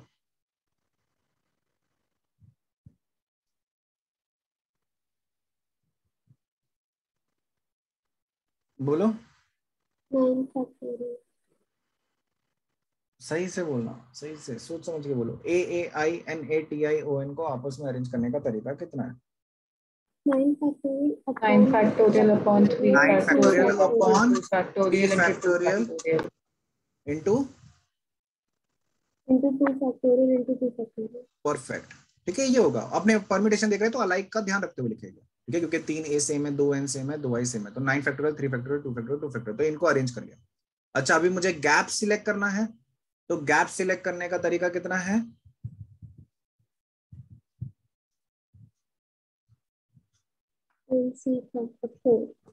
NC4, ठीक है। लेट्स से कि मैंने ये गैप सिलेक्ट कर लिया, 1 2 3 4। अच्छा, इन गैप में S को अरेंज करने का तरीका कितना है? 4S है, 4S से S को अरेंज करने का तरीका कितना है? कॉमन सेंस लगाओ यार, चारों S सेम है, तो एक ही तरीका है ना। या फिर फॉर्मूला भी लगाना है तो फॉर्मूला भी लगाओ, लेकिन ढंग से लगाओ, 4 फैक्टोरियल अपॉन 4 फैक्टोरियल, तो एक तरह है, तो कॉमन सेंस यूज कर लो इसके लिए। तो एक ही तरीका है यार इन 4S को अरेंज करने का, फर्क नहीं पड़ता कैसे भी अरेंज करो। तो बस this is my answer. Clear? Yes. तो बहुत इजी होता है, बस अपने को अलाइक वाला परम्यूटेशन का फॉर्मूला लगाना है बस। बाकी तो कॉन्सेप्ट तो सेम ही है जो हम लोग ने वहां पे पढ़ा, जो एल्गोरिथम है करने का वो तो सेम ही है। चलो सेकंड वाला करो, सेकंड वाला करो, ऑल एस आर टुगेदर, क्या आंसर होगा? करो।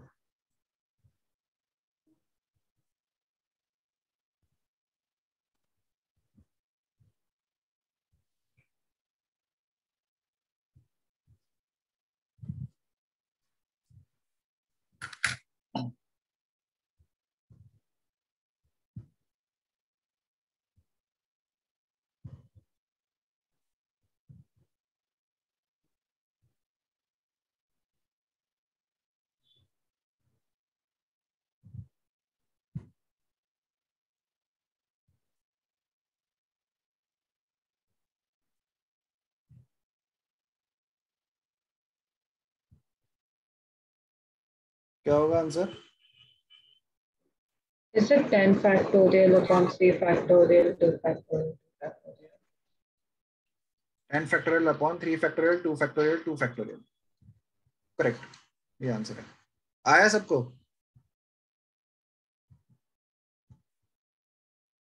ऑल एस आर टुगेदर, तो हम लोग एस को रोप से बांध देते हैं, ठीक है, और AAINATION,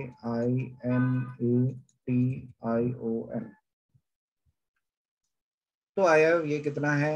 1 2 3 4 5 6 7 8 9 10, total we have 10 elements, तो 10 factorial upon A 3 bar repeat हो रहा है, I 2 बार रिपीट हो रहा है, और N 2 बार रिपीट हो रहा है, 2 फैक्टोरियल इनटू। अच्छा, इन S S S S को आपस में रीअरेंज करने का तरीका तो एक ही तरीका है, या फिर 4 फैक्टोरियल बाय 4 फैक्टोरियल तरीका है। तो दिस इज माय आंसर। करो आखिरी वाला part, all S are together but A's are separated, all S are together but A's are separated.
So, is it 7 factorial upon 2 factorial into 2 factorial, like 8C3? वो क्या बोल रहे हो, मतलब पूरा एक साथ बोलो। 7 factorial upon 2 factorial into 2 factorial into 8C3. This is Yes, correct. that. That is correct. All S are together but A's are separated. ठीक है, तो मैं क्या कर लेता हूँ, 3 एस को साइड में रख देता हूँ जिनको सेपरेट करना है। एस आर टुगेदर तो उनका एक बंडल बना लेता हूँ, और INTION INTION। ठीक है, तो इनका अरेंजमेंट कितना है, 1 2 3 4 5 6 7, 7 यूनिट से, तो 7 फैक्टोरियल अपॉन 2I 2N। और S को तो आपस में अरेंज करने का एक ही तरीका है। अच्छा, अब कितना, 8 गैप्स है, तो मुझे 3 सिलेक्ट करना है, तो उसका तरीका 8C3। ओके, लेट्स से कि मैंने ये का तरीका 3 फैक्टोरियल बाय 3 फैक्टोरियल, या फिर एक ही तरीका, ये सेम है। तो दिस इज माय आंसर। सबको समझ रहा है ना ये?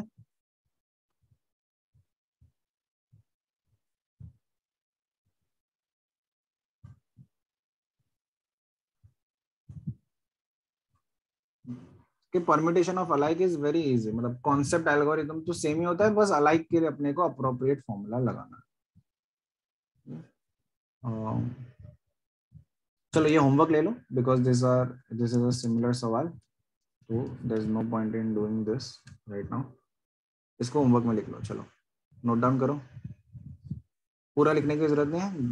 Ganpati permutation in which first part है G and P are together और without changing relative order of vowels. ठीक है, इसका मतलब क्या होता है वो बताया, relative order of vowels.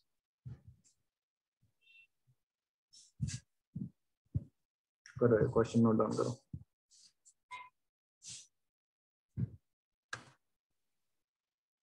Starting with G and ending with P.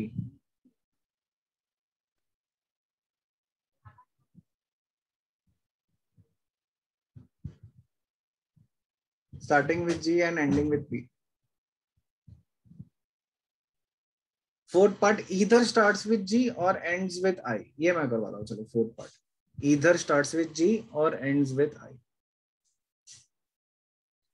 अगर लास्ट लेक्चर का याद है तो कभी भी और होता है, ऐसा कुछ दिखता है, इधर दिस और दिस या फिर दिस एंड दिस, तो क्या करोगे, याद है सवाल किया है ऐसा लास्ट लेक्चर में?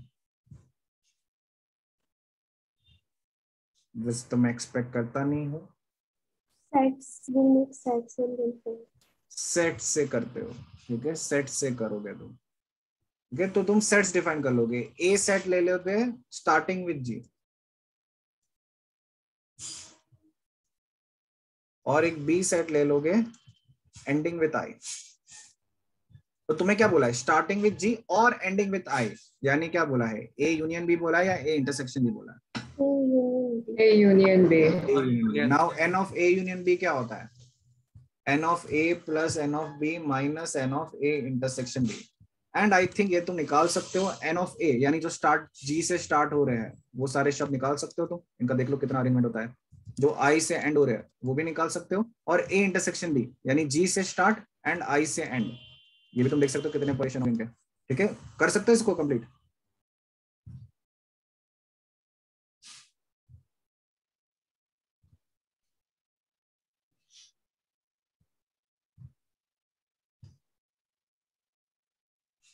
कर सकते हो?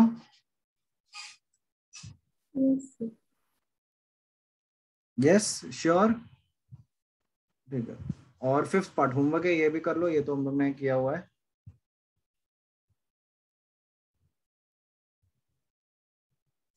Without changing relative position of vowels and consonants.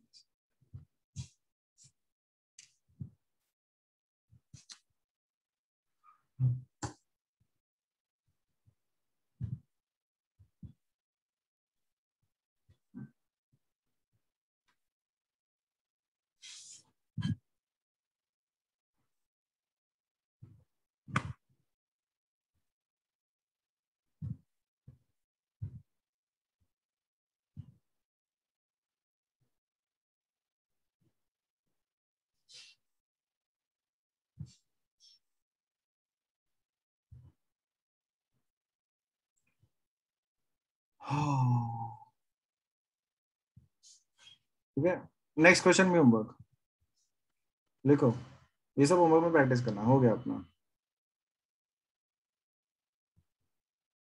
In how many ways letters of word arrange can be arranged?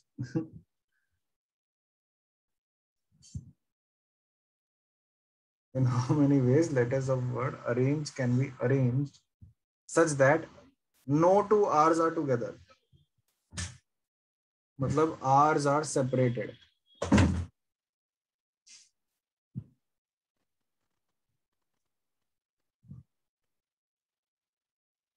ठीक है, सेकेंड पार्ट इसको करना, मैंने हिंट दे ही दिया है ये. Neither two R's nor two A's are together. Neither two R's nor two A's are together. ठीक है, ये भी सेट से करना है. ये भी ऐसा भी हम लोगों ने किया है लास्ट लेक्चर में. तो अगर मैं A सेट ले लेता हूँ R's are together और B सेट ले लेता हूँ A's are together, तो इन्होंने बोला है neither R are together nor A are together. तो सेट की भाषा में क्या बोला है ये तुम्हें समझना है लैंग्वेज से, और उसके बाद हो जाएगा.